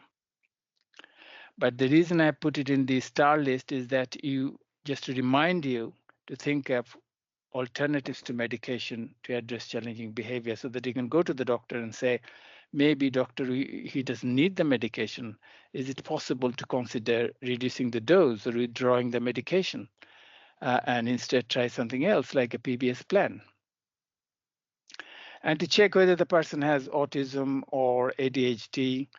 If they have autism, it's likely that their behavior might be more difficult to control. It might be worse. But that doesn't necessarily mean that you have to use medication if they have autism. If they have ADHD, it is a slightly different issue because ADHD has specific medication. But ASD, where autism doesn't have a specific medication to control ASD or their core features, as we have discussed before. We will take you through ASD module during module 2 training. But here is a quick glimpse of the ASD module. This is how it looks like. We start with some famous quotes.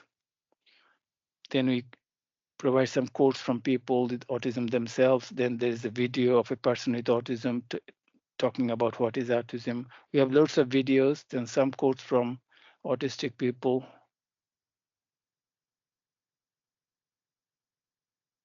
Then we talk about the main symptoms of autism, problem with communication, particularly social communication, difficulty in abstract thinking, sensory perception. We have a big section on that, and we'll discuss that in detail in module 2. Highly focused interest and hobbies, repetitive and restrictive behavior, extreme anxiety, meltdown and shutdown, etc. And we have lots of case studies, videos, quotes, and lots of examples of sensory problems with the sensory modalities and how to address them, each of them, social interaction, communication problem. It's a comprehensive module on autism, and we will strongly encourage you to go and check it out in your own time, because a lot of the information there about autism also applies to people with intellectual disabilities that you support. And many of the people you support will also have autism, even if they have intellectual disabilities. So this is very important.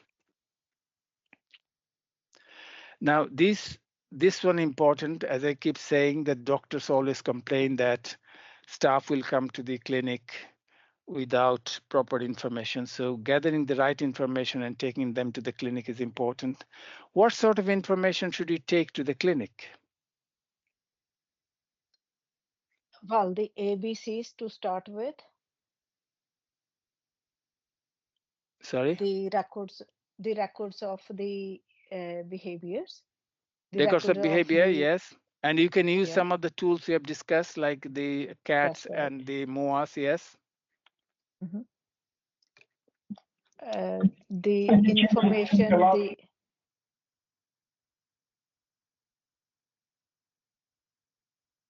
One person at a time, please. Is there any changes since the last review? Yes. Yeah. What questions you want to ask? Yes. Make a list of that. And what you want the doctor to look at, maybe. Yeah. how the medication has been making the impact for the better or for the worse. Perfect. Yeah. And you can use the MOAS to see that as well, whether it has improved the behavior or not after the medication. So that's definitely something you should take. Anything else? The yellow passport as well. Yep, yellow passport. Yep, the health passport. Yep. Yeah. There's a question to ask the doctor, the previous one, that will come in the next slide, but this is the information to take to the clinic. And then we have a list of questions to ask the doctor. Okay, you have covered a lot of this stuff. And the chart of the review from last year.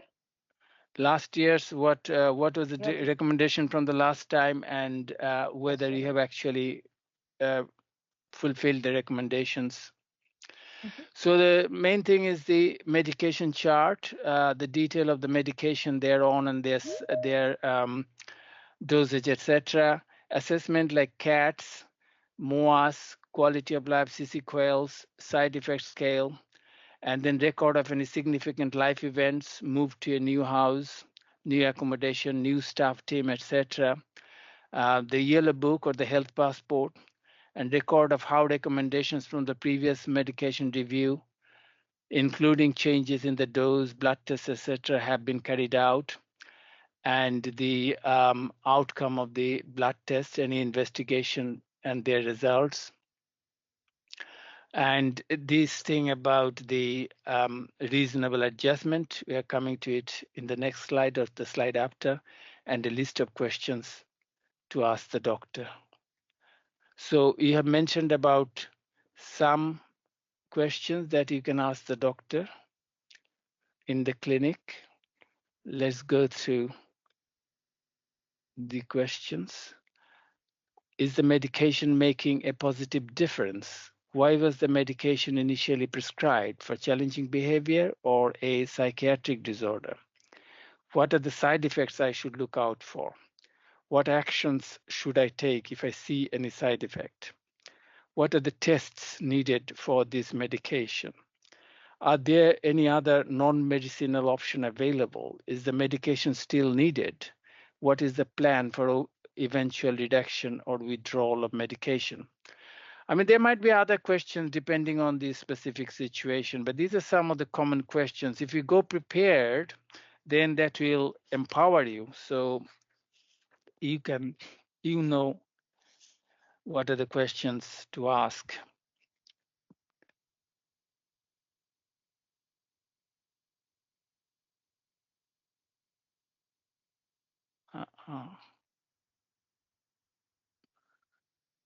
Right.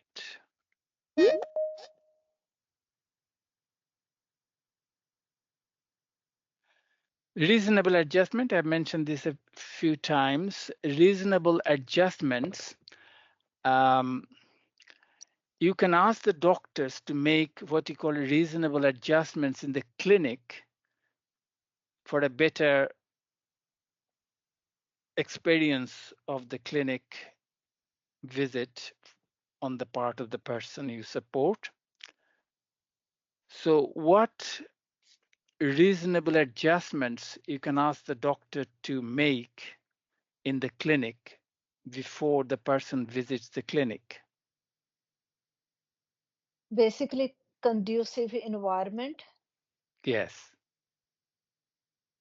They could change the doctor to male or female, depending on. Do you know why? Yeah, okay. They Yeah, can. So if there's a preference, or maybe Or male some doctor sort or of, female doctor. PTSD, Yeah. they can change it to male, and that's something you can request. If the person we support is a wheelchair bound. Yep. Then they need to make some adjustments, changes in the adjustment in the environment. Yeah.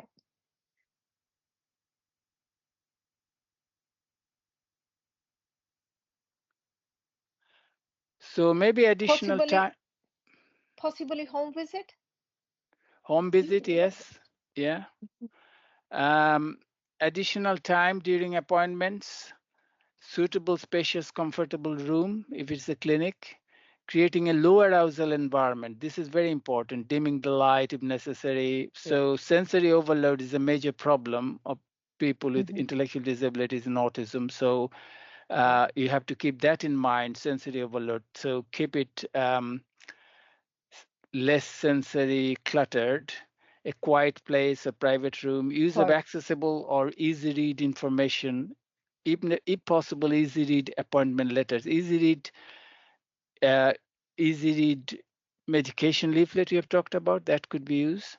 Presence of a carer that the person with intellectual disabilities trusts and feels comfortable with. And person's preferred communication method. This is important to tell doctor what's the preferred communication method of the person. because then often the doctor probably doesn't speak with the person, they speak with the carer. So it's important that you encourage them to speak with the person, and you tell them maybe you need to use sign language or an accessible information of some kind. Any physical features like the wheelchair, you said, ramps, sharing hospital passport, any other needs. So some of these you can warn the doctor in advance and ask them to make these adjustments if possible.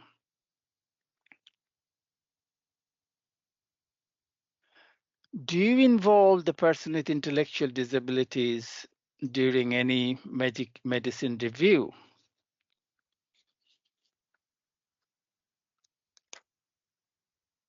Well, that person should be at the center of it, because end of the day, it is their medication review.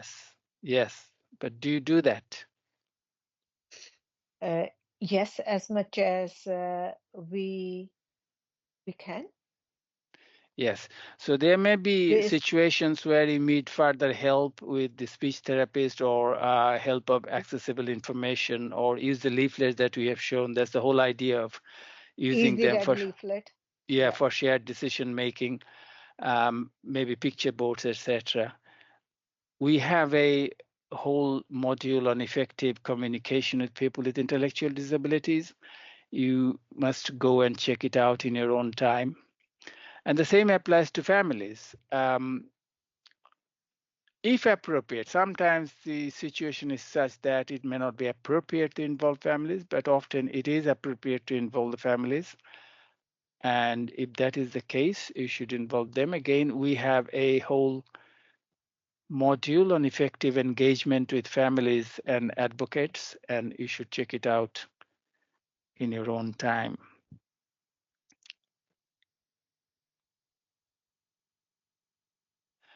So far, we have talked about the anxieties about over medication and why we should be concerned about that.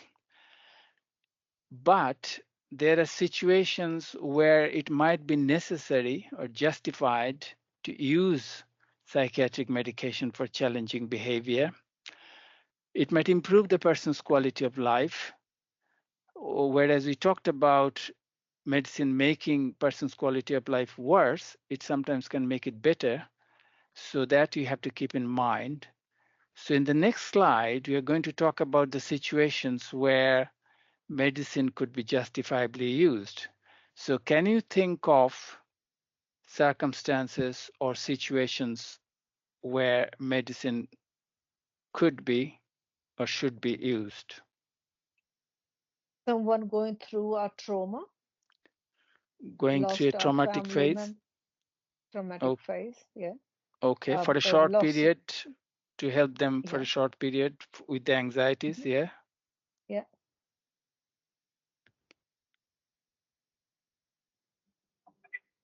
When someone is in danger to himself or to the others.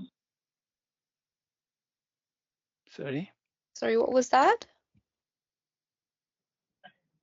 When someone is in danger to himself or to the others. When they're danger to himself or to others, yep. Okay. Another situation. Any other situations?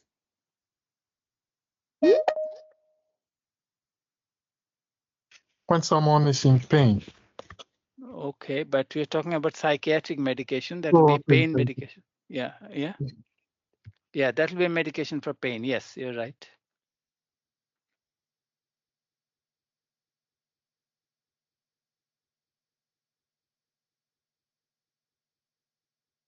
Okay.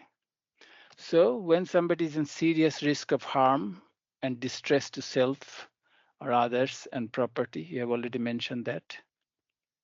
Failure of non-medicinal interventions. Our first call should be a non-medicinal psychological behavioral intervention, if possible.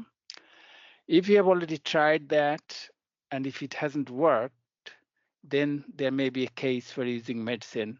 But you have to, if you use the medicine, it has to be used for the shortest period of time at the lowest possible effective dose and has to be reviewed quite regularly with the intention to withdrawing where possible. Success of medicinal intervention before, if medicine worked before. Now, this is slightly tricky. Even if it worked before, that doesn't mean that you have to use it now if there are better alternatives available. So keep that in mind. There is an underlying mental disorder, anxiety, schizophrenia, etc. So that is very important. Sometimes you can miss mental disorder in people with intellectual disabilities.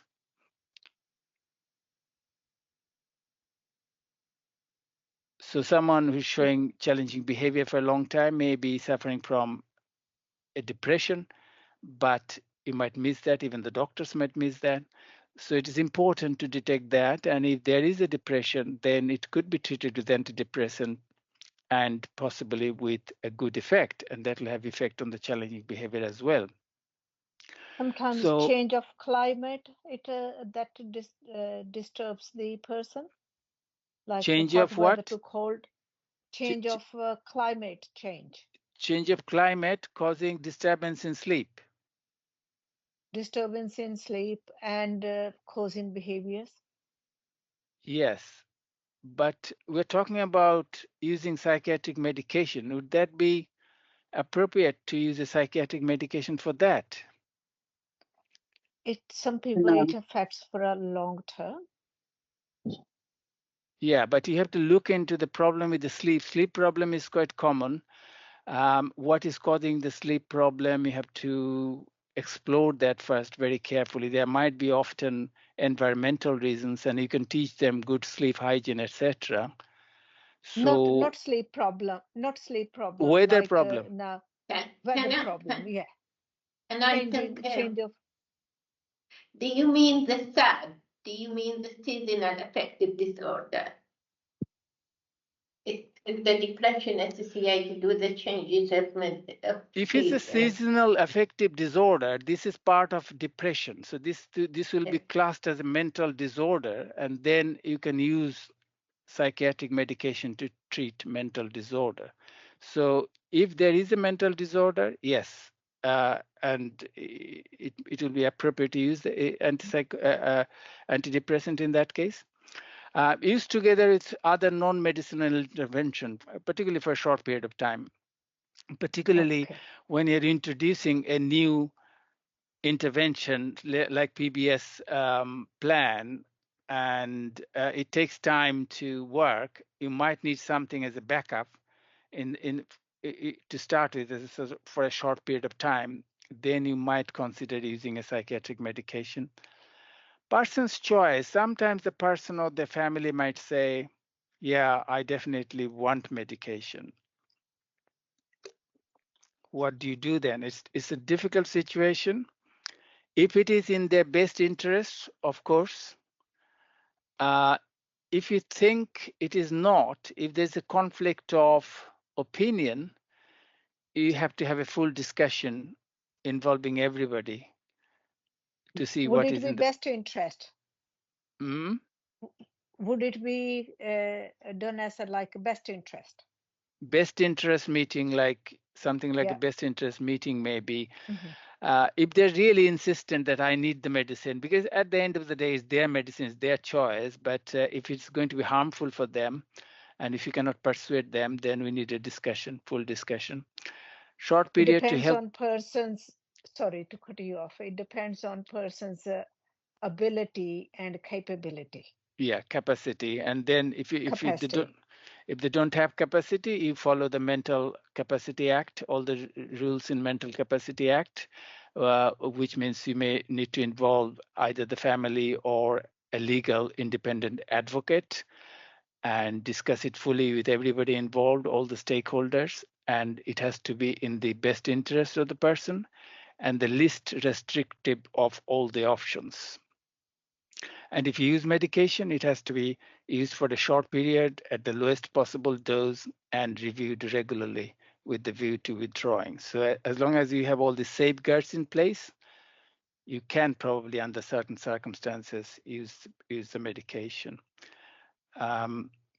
Unavailable non-medicinal term, it's often the reason for the doctors prescribing medication or even the staff asking for medication.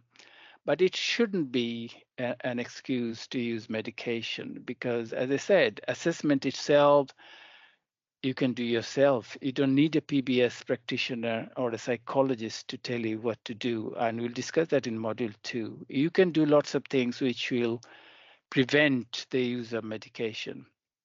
And some anti-anxiety medication are sedatives that can be given as a PRN, particularly if the person is agitated when they're going to see a doctor or before a medical procedure. And we have 3 videos. We may not have time to show you at the end to show how to prepare people for doctor's visit or for scans or blood tests, etc. So how can the staff team help to reduce over-medication, particularly inappropriate off-license use of psychiatric medication? Because, as I said, the medication is prescribed by the doctors, not by the or other prescribers nowadays. We have nurse prescriber here today and community pharmacist as well. So how by training staff would lead to a reduction in over-medication? So how would that work?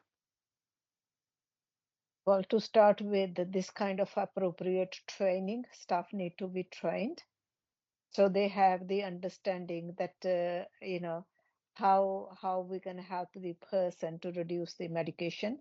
Yeah. By keeping the charts of their improvement in the behaviors. Yes. Improvement in their well-being. Yes. With, you know, and when the regular medical reviews with their psychiatric doctor. Yes. Okay. So I'm thinking of 2 simple steps. First, by not asking for medicine to help with the challenging behavior. Doctors in the clinic will often say or complain that it is the staff or the family members who come to us and ask for medication. I think it could be an excuse on their part, but anyway, that's what they say. So by training people like you, in the first instance, if you know what are the alternative ways to handle challenging behavior, you don't ask for medication. And the second thing is asking the doctor to reduce inappropriate medication. Many people are on these medications for a long time, and people are afraid, particularly staff and the family members are afraid to try to reduce the dose, thinking that it will backfire. It will make the behavior worse. So what we can do to give you some knowledge, information about withdrawal process, what happens during the withdrawal and how to prepare yourself, that will give you the confidence to deal with the withdrawal process and perhaps sometimes ask the doctors if you feel it is necessary to consider withdrawal or dose reduction. So the first aim, which is not to ask for the medication in the first instance, can be achieved by learning how to help with challenging behavior without using medication. And this knowledge can be gained from the training like SPECTROM Module 2, which we'll do on Thursday, and PBS training. How many of you have received a PBS training? We have. I have. Yeah, we have. So some of you have received PBS training. Okay. In Module 2, we'll discuss about things which are related to PBS. So that will be helpful. And the second option, second option to reduce over medication, by asking people, doctors to reduce the dose, can be achieved by learning how to prepare for medicine withdrawal. And this knowledge should give staff and family confidence to deal with the withdrawal process. So next, we will discuss this issue, which is psychotropic and particularly antipsychotic withdrawal.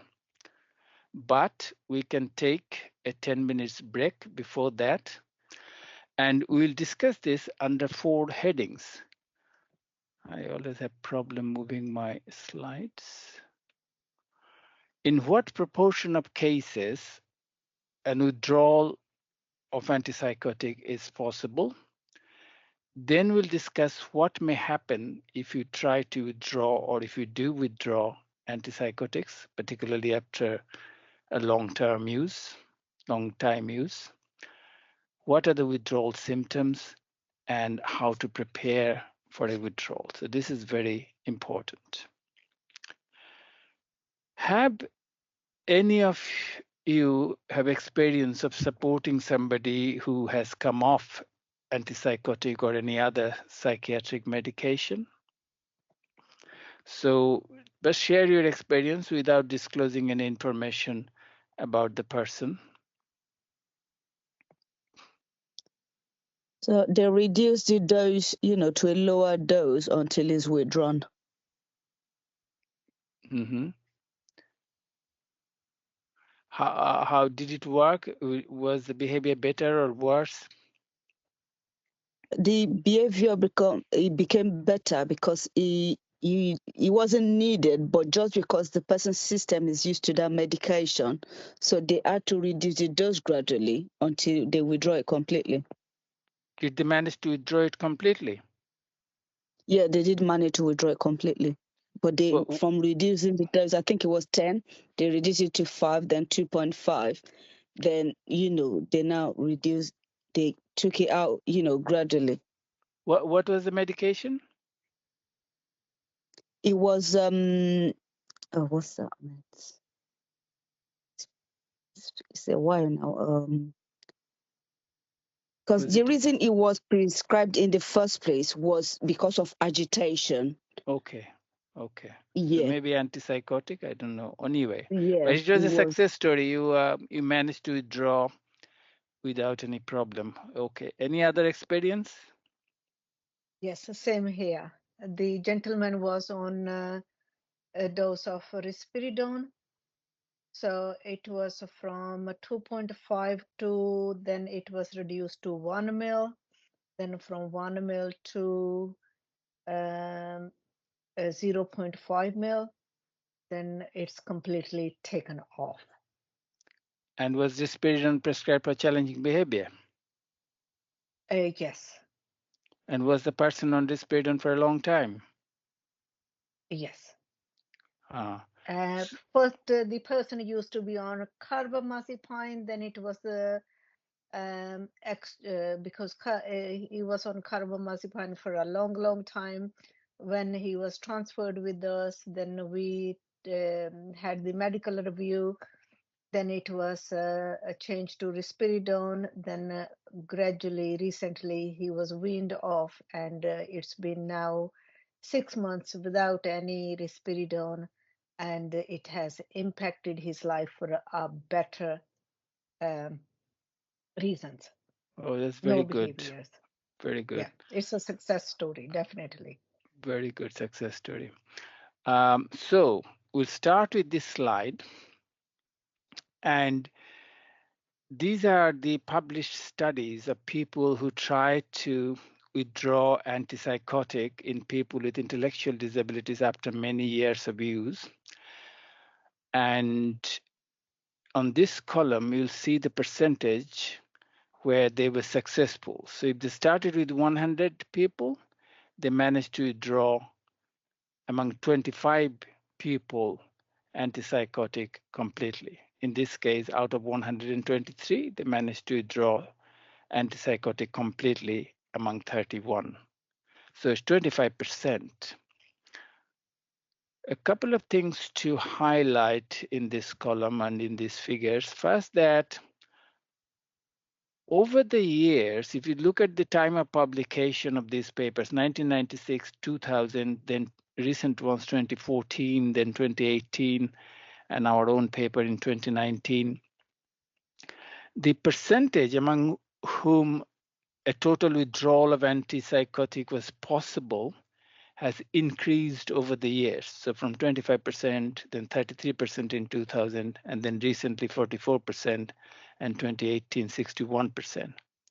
So that's good news. And one of the reasons may be this better awareness about this over medication and possibly availability of non-medicinal intervention like PBS plan, etc. So that's good news. And the second thing is, if you look at the recent figures, it shows that at least at around somewhere around, say, half of the people, if they have received antipsychotics for a long time, at least in half of the cases, you can successfully discontinue them totally. There are others, another 19% in this particular case, and in our case, another 11%, where we were not able to completely withdraw the medication, but managed to reduce the dose from the previous higher dose. So in a way, that's a success story, and that is quite encouraging.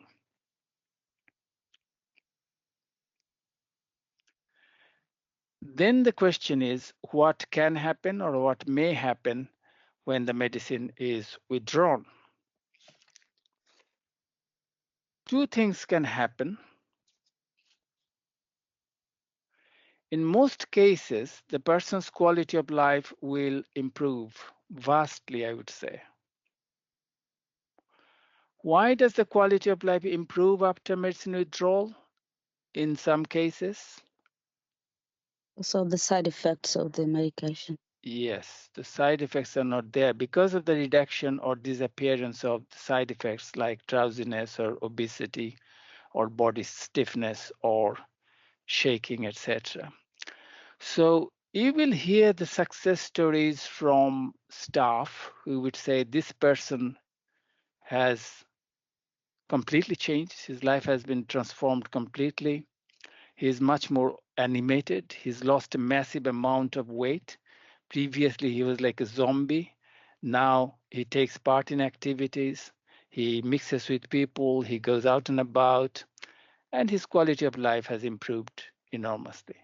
So the success story that we have heard from a couple of people already today is not uncommon. And we probably see that in most cases, I would say, at least half, more than half of the cases if you try to withdraw medication. However, there is this big but. In some cases, the challenging behavior may deteriorate or worsen. So withdrawal is not without its risks. So one shouldn't just go about withdrawing medication like that. You have to really prepare yourself properly for this withdrawal process. Now, we have heard of success stories. Are there people here today who can tell us about stories of failure where maybe doctors tried to reduce the dose and it didn't work? Yes, time to time, it's been tried and behavior fluctuates and the medication fluctuates as well. Low dose, high dose, because it hasn't worked for a certain person. We spoke. There may be.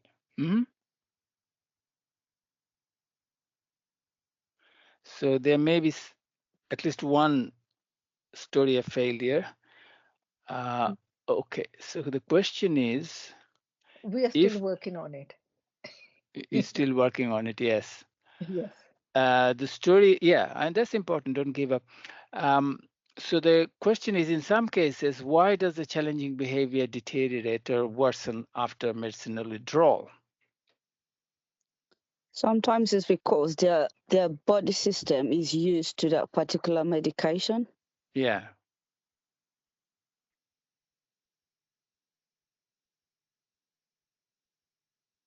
Anyone else? Sometimes they are addicted to specific kinds of medication, and so withdrawal could be a problem for them. Yeah. There are many reasons, but we're just going to concentrate on three main areas today. First thing is there's no relationship with the withdrawal of the dose or withdrawal of the medication or the dose reduction. Sometimes if you see challenging behavior worsening after withdrawal or dose reduction, you tend to blame automatically the dose reduction or withdrawal. We have heard stories when the staff looked at it very carefully, they found out that it has nothing to do with the withdrawal.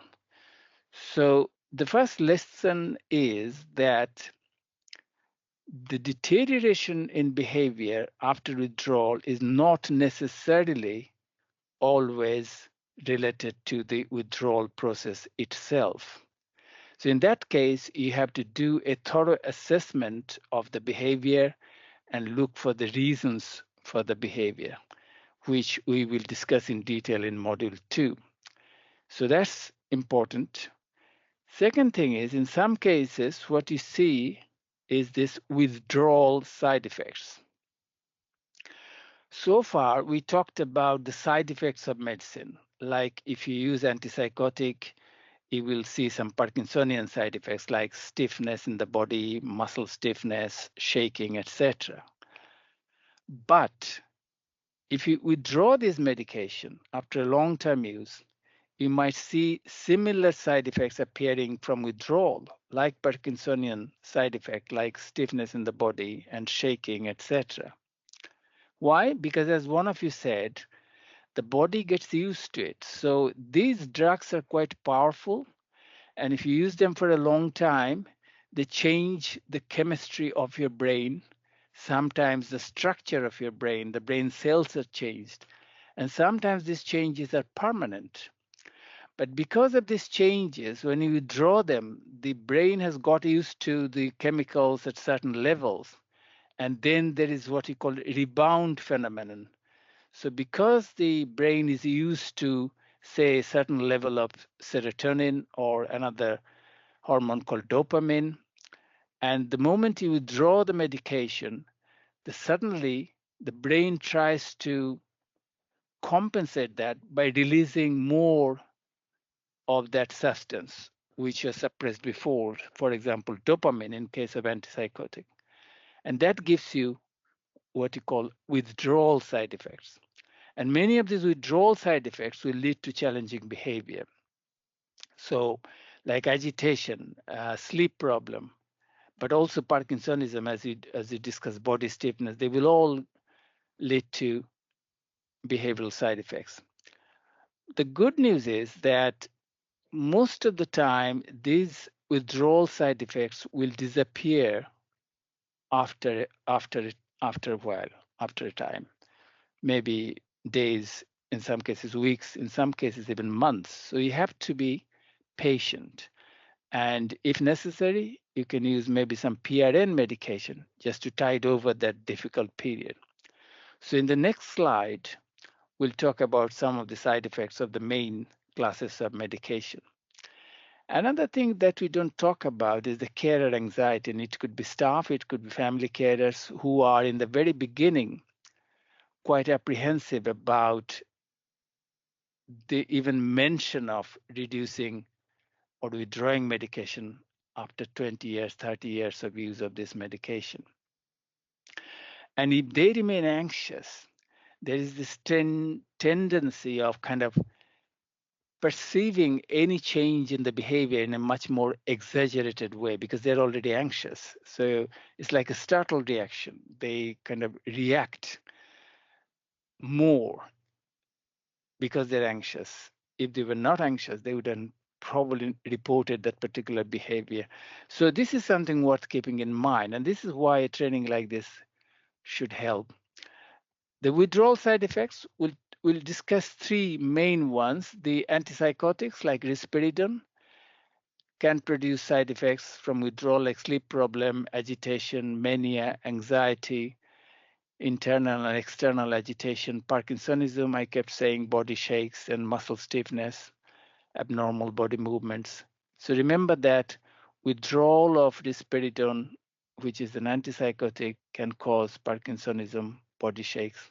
Similarly, withdrawal of SSRIs like citalopram, we have discussed before. This is a citalopram is an SSRI, which is, as I said, SSRI is one of the names for the antidepressants, or a type of antidepressant, new type of antidepressant, can cause restlessness, agitation, flu-like symptoms, dizziness, sleep problem, irritability, and these can all lead to challenging behavior.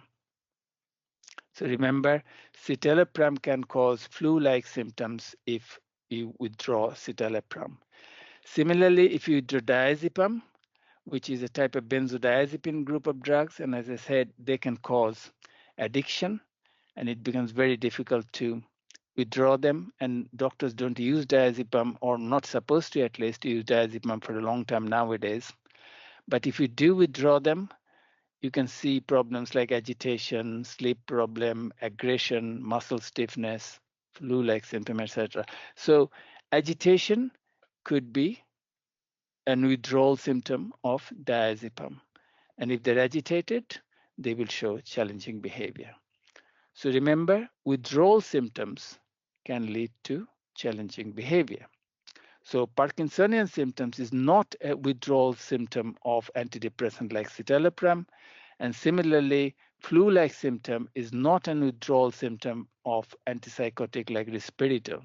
They are specific to these two drugs.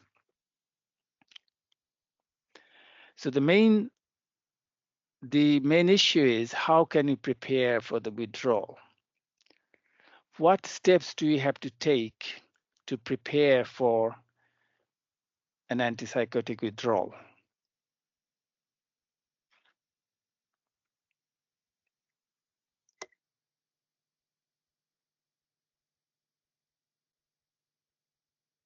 Be very person-centered and follow the positive behavior support plan. Also, keep the person happy. Yeah. Shouldn't be anxious. Yes. You shouldn't be staff or the person. Both. The staff. Both. Yeah. No. Yeah. Prepare the person prior so that they are mentally prepared. Yes. Prepare them mentally. Explain it to them as much as you can. Yes. Yes. Make the environment very conducive and offer kind of activities to distract the mind. Yes. Possibly. Keep them busy with meaningful activities and activities they enjoy, yeah. and alternative activities. Reassurance. Yeah. Reassure them. As well. Reassure them. Yeah. So the first and thing let to them know the benefits of the withdrawal later in life, how it will affect, their health after it's been withdrawn. Explain the benefit of the withdrawal, yeah? No, after it's been withdrawn, let them know the benefit of, why it's been withdrawn, and the benefit it will be to them later on in life, the quality of life that it will give them after it's been withdrawn. Yes, improve their quality of life. Okay, so in terms of preparation, involve all stakeholders, including multidisciplinary team members and local planners. So remember, withdrawal is everybody's business. It's not only a doctor's business. It's not that he in the clinic prescribes and reduces the dose. You need to take everybody with you, which is very important. Prepare the person with intellectual disabilities, you have already mentioned, but also others around them, like their families, their peers, the other residents in the house, and the care staff, thoroughly for the eventuality. So explain the risks and the benefits of withdrawal. Quality of life improvement, you have mentioned, but also mention the possibility of risks. There might be a deterioration and what to do if there is a deterioration. So they are prepared. So this is very important. Prepare the person thoroughly, but others around them. Provide staff and families with appropriate training like the one we are doing now. So that will apply to the families as well, because they are very anxious about withdrawing medication. Provide additional resource. So when you're going through this difficult time, maybe for a few weeks, a couple of months, 2-3 months, you might need additional staff. You might need PRN medication. But also stress management is important to teach the person with intellectual disability stress management, but the others around them, including the staff. You mentioned about staff remaining calm and stress-free. So stress management is important. You do it as a precaution. Increase non-medicinal psychosocial intervention or introduce them if they are not already in place. So if they're already in place, maybe have some backup support for some psychosocial intervention.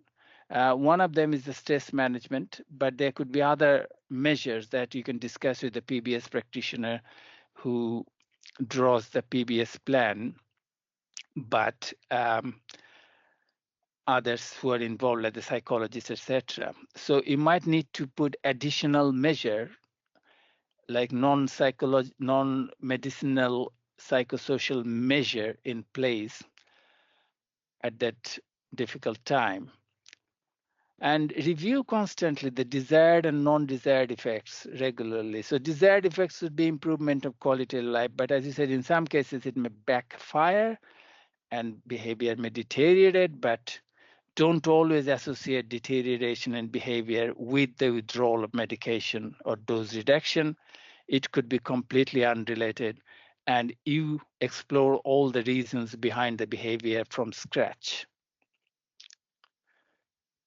Regularly assess challenging behaviors, causes, and effects the function, as you mentioned, full assessment at every stage. And you can use things like CATS, and we'll discuss BMPPS in Module 2. And you may have to make the necessary adjustment in timing of the dose reduction. That's up to the doctor. So for example, if they have started reducing the dose by 25% every 6 weeks or 8 weeks, and there's a deterioration in behavior, they may have to wait for another 4 weeks, 6 weeks before they make further reduction. Or instead of making 25% reduction every time, they may have to reduce it by 10% or even 5%. So they can adjust what you call tapering in the medical terms. That's the lowering of the dose according to the situation, but you have to assess the situation and reappraise the situation at every stage as you go along. Now, in the next slide, we are going to show you what the people with intellectual disabilities themselves said about what helped with the withdrawal process or during the withdrawal process. These are 7 people with mild to moderate intellectual disabilities these are Dutch adults, and I was involved in this study as well. And it happened recently. 7 of them, they went through the withdrawal of antipsychotic after receiving them for a long time. And we have interviewed them, and this is what they have come up with. We have analyzed the interview data, and these are the main things. Some just talked about their quality of treatment. Some said they received medicine for many years in the absence of symptoms and had side effects. Some said their diagnosis was changed recently from challenging behavior to ADHD, and the treatment was changed accordingly. Importantly, they said the knowledge of and information on the withdrawal process itself helped, preparing everyone for possible withdrawal side effects and deterioration in behavior helps. So this is something I've just emphasized in the previous slide. Withdrawal environment, to have the right environment, they have the right support from the staff, family, peers, that helped. They were all informed about the withdrawal and the possibility of behavior deterioration. So as I said, you have to involve everybody and prepare everybody around the person, all the stakeholders. Good rapport with the prescribers helped. They said the doctors took them seriously, they listened to them, and they knew that they could go back to the doctor anytime if they faced any problems during the withdrawal. So that's reassuring. And then their own coping strategies. They prepared themselves thoroughly for any withdrawal side effects, learned coping strategies, relaxation exercise, mindfulness, and knowing when to go to the staff for support. one person kept saying that I can do it, I can make it. And that helped. So that gave him the confidence. So preparation, a thorough preparation is at the heart of it. Here is a video of an adult with intellectual disabilities who came off his antipsychotic medicine successfully. And you will see that his life was a mess previously, which changed beyond recognition after he stopped taking his antipsychotic medicine after a long time. And this was possible because of the excellent support he received from his support worker. So it's a 5-minute clip, and listen to this. And I will just.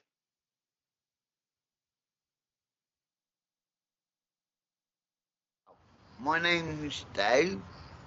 I was on Clopixel and chlorpromazine for quite a long time.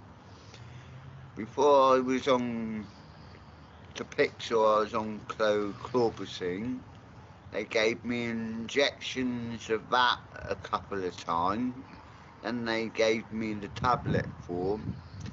And then when I come to see you, you decided, well, we all decided that I should come off it. 22 years. And what were you put on the injection for? No diagnosis at all. Okay. Did you feel that the injection helped? Or were you... No, the injection didn't help, no. Okay. And I wasn't happy at first, but Adele assured me that it would go alright, so I took it as Adele's advice and kept myself busy and stuff like that. And then since I've been off it, I've been a different person, haven't I? You have, but I think you were scared of coming off it, weren't you? Yeah, It was a scary was. thing because you've been on it for so long. Yeah. That you thought your mental health would deteriorate, and it hasn't, though, has it? You've been fine, haven't you? Yeah. And you've succeeded in many ways since doing all this. Dave was a very vulnerable gentleman that was being financially abused by people outside. He had a drug habit and was struggling all round with learning difficulties. But since coming here, we've worked together for quite some time, haven't we? Quite closely. You've achieved many things. Now substance-free, which is amazing, isn't it? After all those years. Yeah. And I don't think since coming off your medication, there's been no change. Excellent. Well, I think for David it was a very frightening thing because, you know, being on it for 22 years, it was that thought of, well, what's going to happen to me? You know, I needed it. I've been on it for 22 years. I must be on it for a reason. But, you know, talking through it, and we used to have long chats before our meetings, didn't we? There and back, you realise that to give it a go, and we knew that we could always come back if we had a problem. Yeah. So.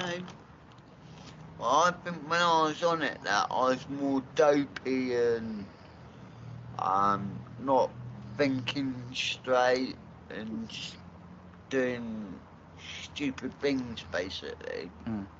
Getting in trouble and stuff like that. So well, I never used to be able to think for myself. It's always that medication in me stopping me from thinking and doing shit I want to do. But now I can do things that I want to do. You've been attending courses, haven't you? Yeah. So we've been attending different courses here, which is really great. You know, if Dave needs a scriber, we get one for him. But your writing has come on, hasn't it? You're doing much better. You attend MAP meetings, so group work, which you never did before, did you? You'd shy away from group work. Yeah. So things have progressed in leaps and bounds for David. Well, if they don't need it and they're strong, come off it. And what do you feel will help them come off it? Go to the right people, and with the right help of the people, they can help you. Well, for Dave, as I say, it was frightening for him at the start, but after talking it through and slowly having that reduction, Because I don't think you even noticed on the reduction any difference, did you? But seeing how he was before, you know, needing lots and lots of support, he now can maintain a tenancy with a little bit of support now, where before he needed lots around that. So it obviously was doing something. It was, like Dave says, he felt a bit more under the influence of drugs all the time. You know, he didn't seem to function as well as he does now. So I would recommend anybody to go and seek some medical advice for it. It's the unknown. Okay. You don't know how you're going to feel, and you were frightened, weren't you, of what might happen once it was withdrawn, you know, right away. And I think that scared the person. But you know, if you've got people around you that are supporting you, that makes the difference. I think that's a very important difference. Anything else which you want to? Okay, so did you all manage to watch and hear it properly? Yeah. Okay. Yes. Yeah. Okay. Yes. So that's good. That's a success story. And as I said, in most cases, you'll see the success, but sometimes there will be hiccups. But then, as one of you said, that oops, sorry, it's no, yeah, okay, it's there. Session 2 is a bit of a reiteration or recap of what we have discussed so far, all the good points about prescribing, and we'll do it through a couple of case studies. The first one is called Larissa's case study. Larissa has a profound intellectual disabilities and regularly receives many medicines, including several psychotropic medication, which she has been taking for many years for her challenging behavior.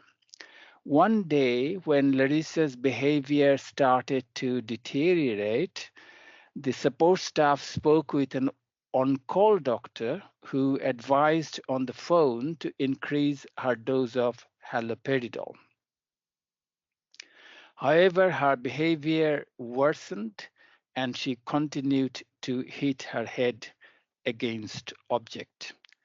This led to Larissa being physically restrained. What do you think went wrong in this case?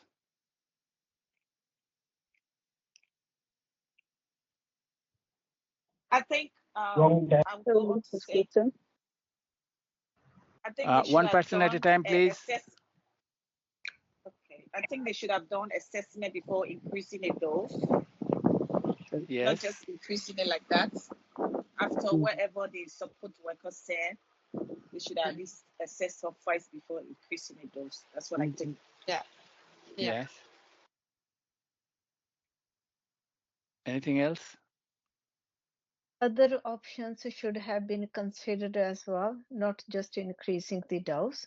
Possibly Yes. she simply got a headache or something. Okay. Okay. Yes. You know, Yes. it could be physical discomfort or Yes. many other factors. The environment or the person simply was not in the best mood for whatever the reason. Yeah. You know, before we consider the antipsychotic medication should be the last resort. Yeah. In any case, the other options should have been considered before the option of increasing the dose or giving the antipsychotic drug. Yeah. So it is likely that the haloperidol dose increase has caused side effects in the form of headaches. Sorry? So it is likely that the haloperidol dose increase has caused side effects in the form of headaches, which led to head banging. This is an example of how a medicine prescribed for challenging behavior paradoxically made it worse. Okay, so medicine prescribed to help with the challenging behavior actually, in fact, made it worse because it caused further side effects. And it looks like Larissa hasn't had a proper medicine review for a while. And the psychiatrist increased the dose of haloperidol without a proper assessment of the situation. And we'll continue with Larissa's story. Within a week, Larissa was taken to a psychiatric clinic for her medicine review. However, a casual or a temporary support staff who did not know her well accompanied Larissa to the clinic. The temporary support staff only knew that Larissa's behavior had worsened, but did not have detailed information on Larissa's medicines. The psychiatrist spoke only with the support staff during the whole appointment. As the psychiatrist did not have much information, he decided to increase the dose of haloperidol. The temporary staff did not contribute to the decision-making process or ask the psychiatrist any questions. What do you think went wrong in this scenario? They weren't prepared at all. No preparation for the clinic visit. And The person was not involved. First of all, the home should not send a staff that is not acquainted with the resident. Yeah. Even if the staff is just beginning to start this, before taking the resident, should make sure you read the care plan of the resident, because it's updated all the time. So that's what it is taken from the home and the staff as well. Yes. What else? The staff that went with her does not know our history.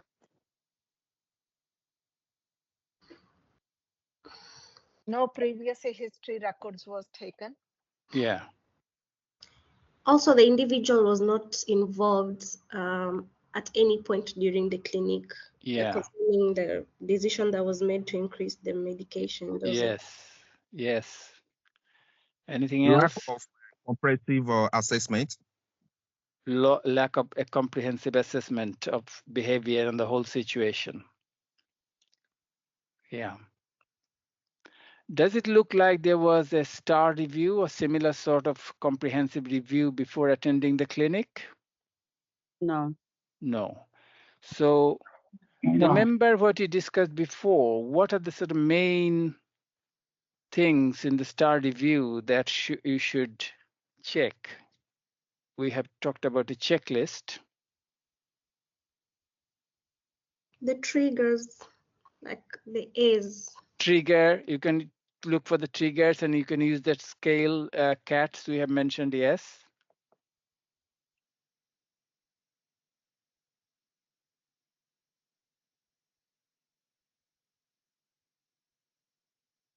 So the trigger is part of, it's a thorough assessment of the challenging behavior, the reasons for the behavior.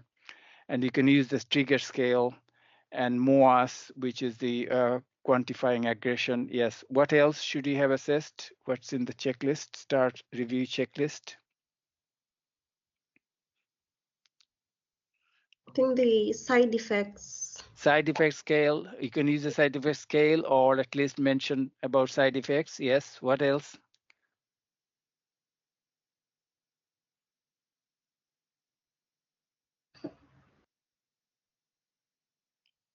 Another scale we have mentioned after MOAS, which is to assess the severity of the behavior or aggression. There's something else we mentioned that you can use SCORE.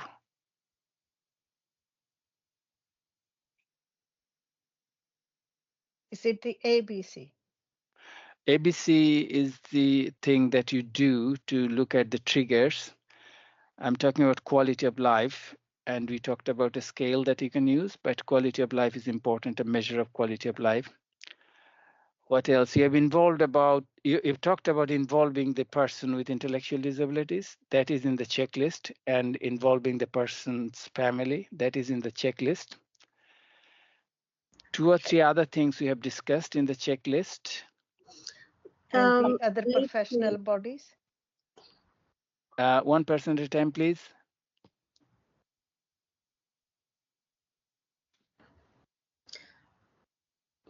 The medication leaflets. Medication leaflet you can use to involve the person with intellectual disabilities. Yes. The support plan? No, the hospital. The yellow Book or hospital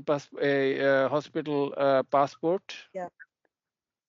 Where you can record things, yes, what the doctor said and what were the previous recommendations. So all the health-related information, including the medicine information, should be there, and you should have taken that to the clinic. We have also talked about two other things. One is the information, the list of information to take to the clinic. So that's part of the preparation, and also a list of questions that you can ask the doctor. Because remember, in this scenario, the staff didn't ask any question to the doctor. And also, if possible, we have, in the STAR review, we have a list for reasonable adjustment for the doctors to make in the clinic.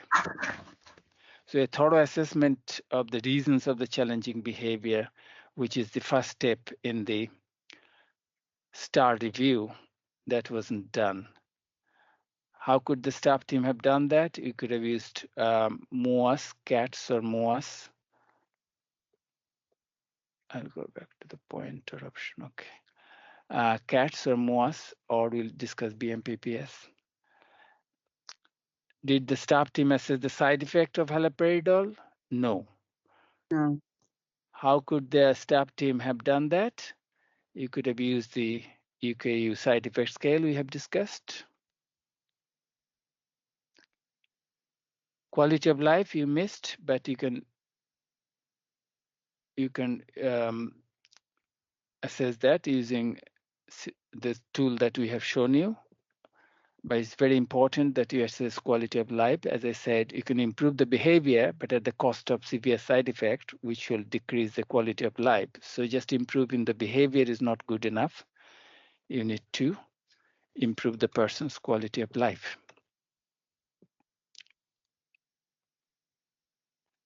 If an antipsychotic is still needed, and we are talking about possibly not trying to use antipsychotic, but if it's still really needed, should the psychiatrist have changed haloperidol to something like risperidone or aripiprazole?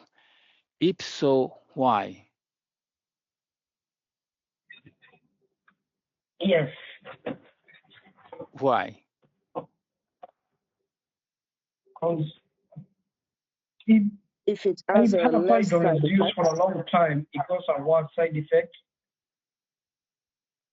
Say it again.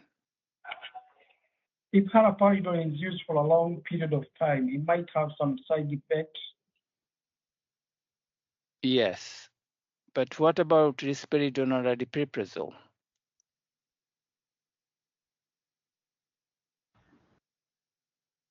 Those are now modern drugs than the haloperidol and with the lesser side effects.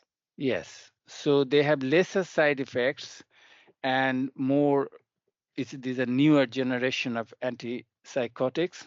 So if it is absolutely necessary to use antipsychotics, the psychiatrist should switch to the ones with lesser side effects, given that haloperidol has already caused side effects like headache and maybe made the behavior worse. So the answer is yes, because the newer types of antipsychotics are likely to cause lesser side effects than the older types of antipsychotics like haloperidol or chlorpromazine. Was Larissa involved in the decision-making process? No. No. And how could the staff team have done that? By asking the questions, how she is feeling. Yes. And is she feeling any side effects of the medication after the dose is increased? Yeah. And how would you know about the side effect?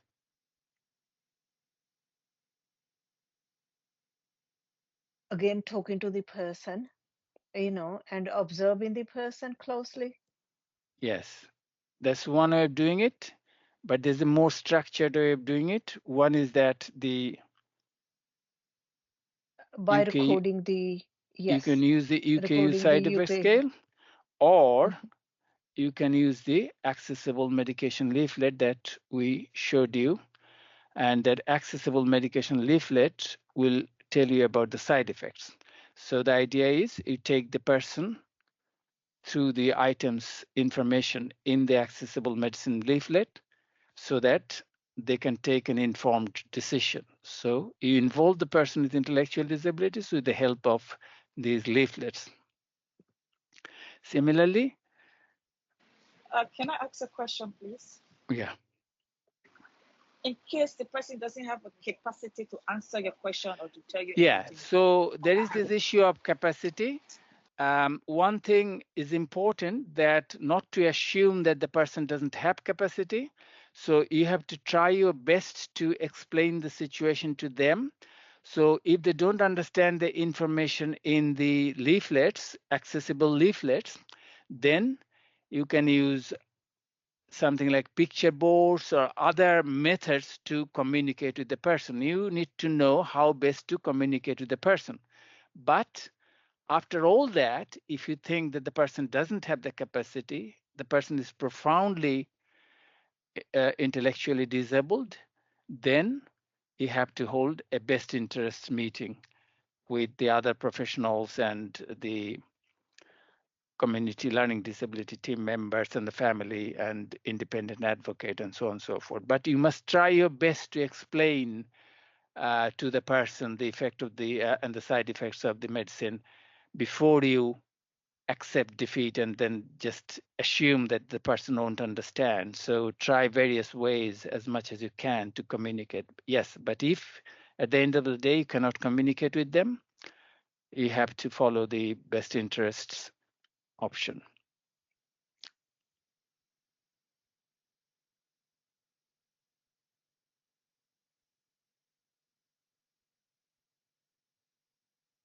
Oh.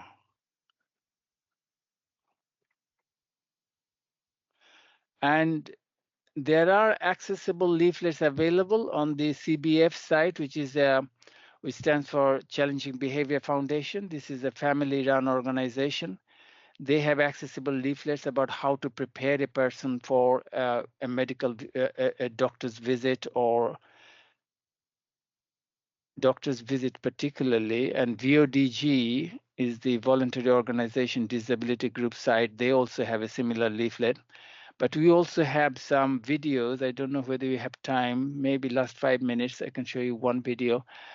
You can use these videos as well to prepare people for clinic visit or doctor's visit.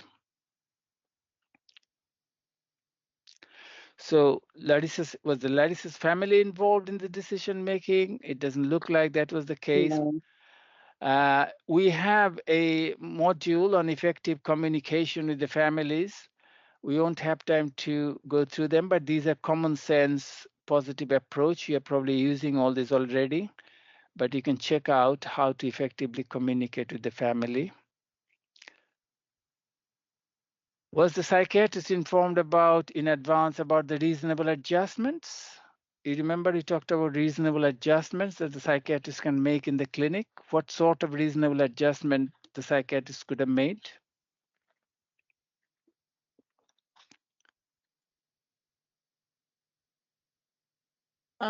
Calling at them beforehand about the service users' triggers. Yes. Like lighting, depending on the trauma, if it's a female doctor or male doctor. Yes.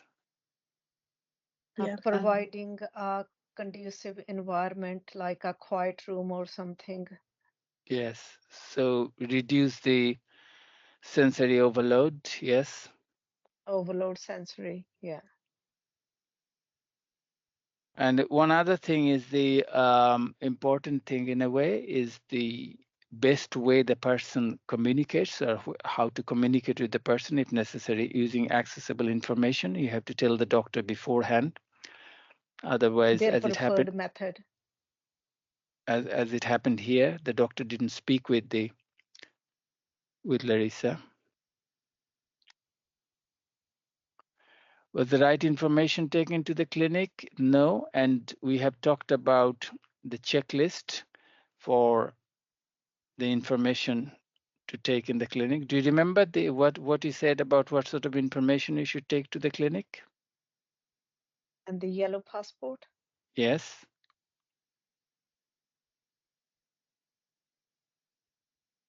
The mark sheet? Mark sheet, yes. And the records of the behaviors? Yes, report of the behavior and assessment of the behavior. If you used any of these tools we have discussed, like quality of life, MOAS, side effect as well, and also the questions to ask the doctor. The questions to ask, that's in the next slide, and then the if there are any side effects, and then any blood tests. If they have had any tests, what are the results? Yeah, so go prepared. Did the staff ask the psychiatrist the right questions in the clinic?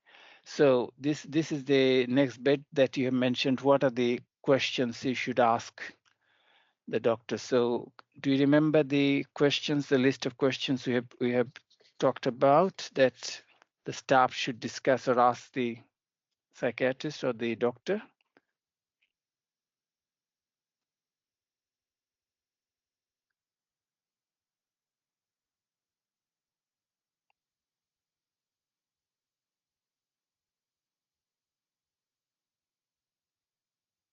What sort of questions should you have asked the doctor in the clinic?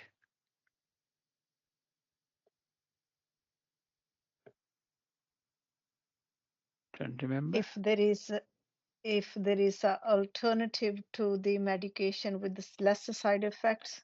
Yes. Alternative to medicine, or if they have to use medicine, whether they could use something with a lesser side effect, but also whether the medicine is making any positive difference. Why was the medicine prescribed in the first place? What are the side effects of the medicine, and what to look out for, and how to manage them, and what sort of tests are needed, and if there are any alternatives to medicine, and and whether it's appropriate to reduce the dose. Or does Larissa need the medication further? Yes. So do they need the medication? If not, is it possible to reduce the dose and eventually withdraw? And are there any alternatives to medication like PBS, etc.? Did the psychiatrist speak with Larissa? No. No. Should the psychiatrist have spoken with Larissa? Yes. Yes. What would have helped that process? What would have helped that process? Probably the doctor would have got a better information because the staff member was very new, but Larissa herself knows her medication records and everything. Also, it's a person-centered because end of the day, it is Larissa who is going there for the consultation. Yes. The pharmacist knowing what communication she's used to. Yes. So this is the part of the reasonable adjustment that you inform the psychiatrist in advance. What's the best way to communicate with the person? So in this case, Larissa inform the psychiatrist in advance about reasonable adjustments, including the best way to communicate with Larissa, which may need using accessible information. Did the psychiatrist use accessible information? No. What would have helped with that process? Again, he could have used an accessible psychotropic medication leaflet that we have in Spectrum site, or some other means of accessible way to explain the medication to Larissa. So he should have taken Larissa through the points in the accessible leaflet and talked about side effects and how to handle them and so on and so forth. Did the psychiatrist ask the right questions? Did the psychiatrist make any reasonable adjustment? Did the psychiatrist do any blood test? How would the blood test have helped if there is one? What side effects? Think of the side effects of antipsychotics or haloperidol. What sort of blood test would have helped?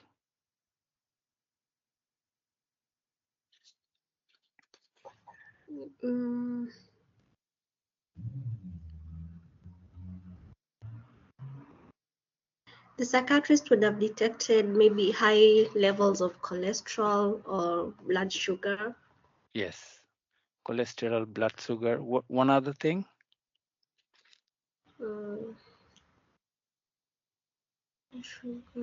High level of prolactin. Prolactin, yes. Okay. Yeah. So blood sugar, glucose level to prevent and detect diabetes, cholesterol level, prolactin level. And psychiatrists could have used a pain scale. Here, the problem was the pain, the headache. So have you seen anything like this before? Yes, in NHS. Mm-hmm. Yeah. Yes. So it's a visual representation of the severity of the pain and easy to use. And if the person has difficulty in communication, you can use something like that. Was the multidisciplinary team involved in the medicine review? No. And how would that have helped? Can you give any example where maybe involvement from the multidisciplinary team, nurse, psychologist, OT, physio, social worker, has helped? Do you have any real life example?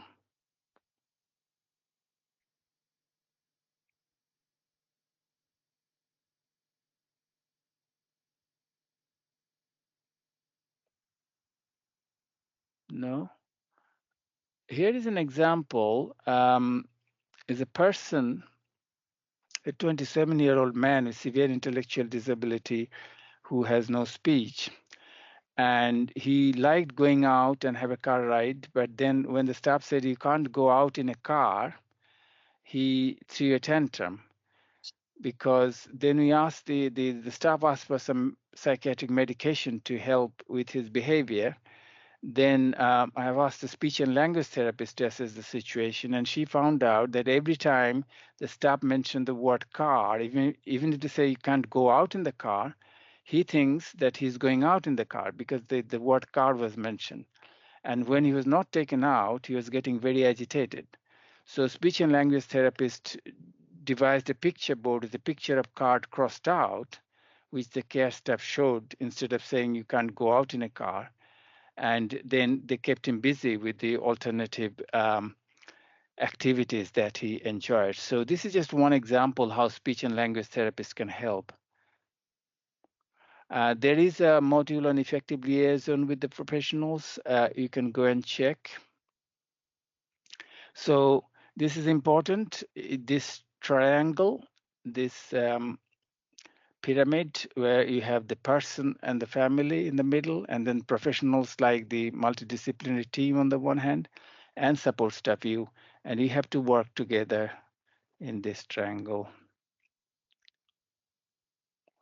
Did the staff team consider the possibility of withdrawing Larissa's haloperidol and discuss that with the psychiatrist? No. How would that help reduce the effects of haloperidol and improve quality of life? How could the withdrawal be facilitated? By introducing alternative to medicine, such as PBS-based support. Staff can learn about the ways of doing it to help challenging behavior without using medication in Spectrum 2 training, PBS training. And how should the staff team? Now, we had some discussion about it. Could you remember some of the points we have discussed about preparing for the withdrawal?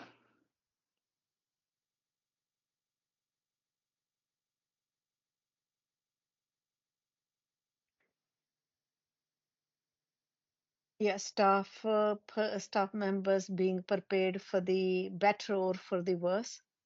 Yeah. If there is any behaviors, then staff members need to be confident and no anxiety.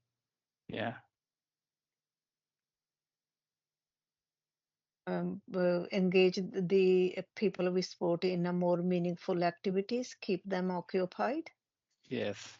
and keep their stress level very low. Yes. Remember, we talked about involving everybody in the preparation. And So involve all professional stakeholders, bodies. Larissa, her family, other residents in the house, support staff themselves, multidisciplinary. So that's important. Involve everybody. And stress management. You teach that to Larissa, but also other people like the family, like the other peer in the house, and tell them about the possibility of the withdrawal symptoms. And if necessary, consider increasing staff support or use some PRN and introduce PBS-based support plan if it's not there. If it's there, then perhaps consolidate that or enhance that and consider providing appropriate training to the relevant people. So the bottom line is the psychiatrist should have considered withdrawing haloperidol, but if they had to use an antipsychotic, they should have used an alternative antipsychotic with a lesser side effect. And if the psychiatrist had to use an antipsychotic, they should have used this at the lowest possible dose for the shortest period of time and considered withdrawing it as soon as possible. So these two are the bottom line in this particular case. That has not happened. How could the support staff empower themselves and ensure that the right treatment for the person they support has taken place? So basically, knowledge is the power. So what you have gone through today is something to give you the knowledge and the skills to handle these things yourself, not to leave it with the professionals. I mean, of course, doctors will have to take the decision at the end of the day, and you're not going to argue with the doctor.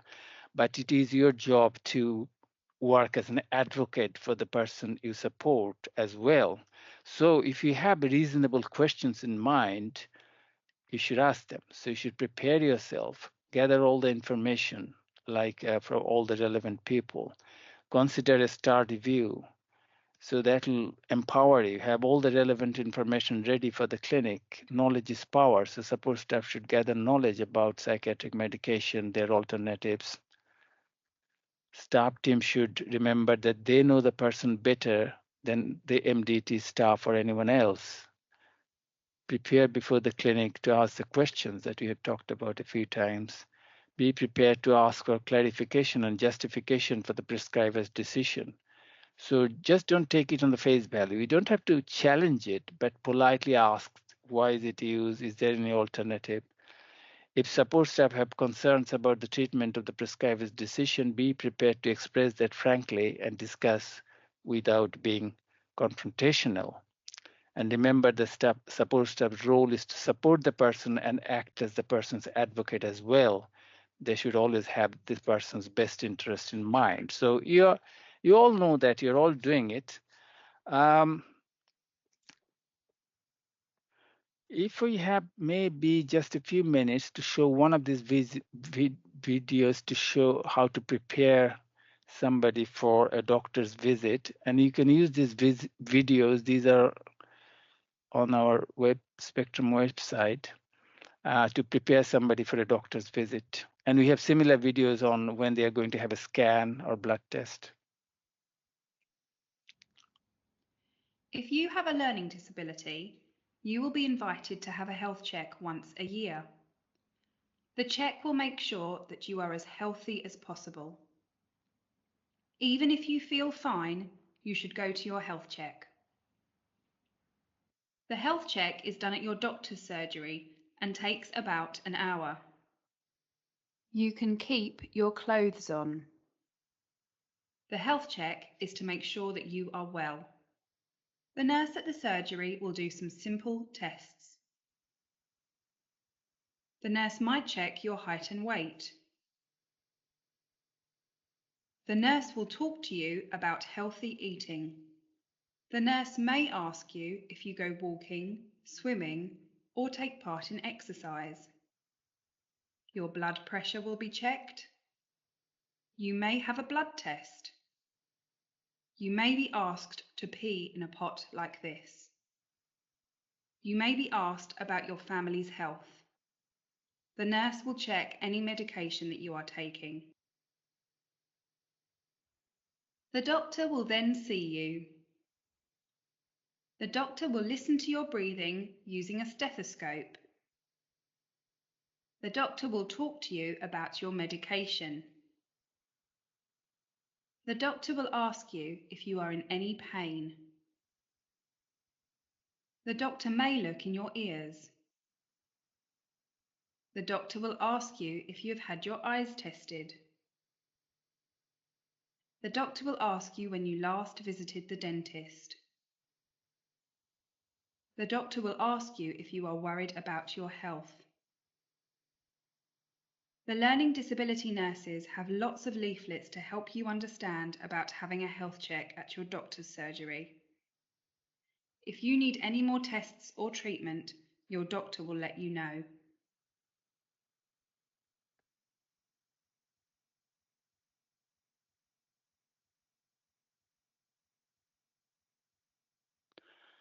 Okay, so it's 5 o'clock now. We'll stop now. So you have covered a lot of things within a short period of time, and you have been very patient, and you took part, which is very good. You're very what's the term I'm looking for? Very engaging. Engaging is the right term. Yes, yeah. Thank you for your help. Okay, thank you very much. If you have any burning question, you can ask. Otherwise, we'll say goodbye, and hope you have enjoyed it and found it useful. And some of the tools that we have discussed along the way, it would be useful if you could give them a go and let us know how you got on. Yeah. Anybody, any question?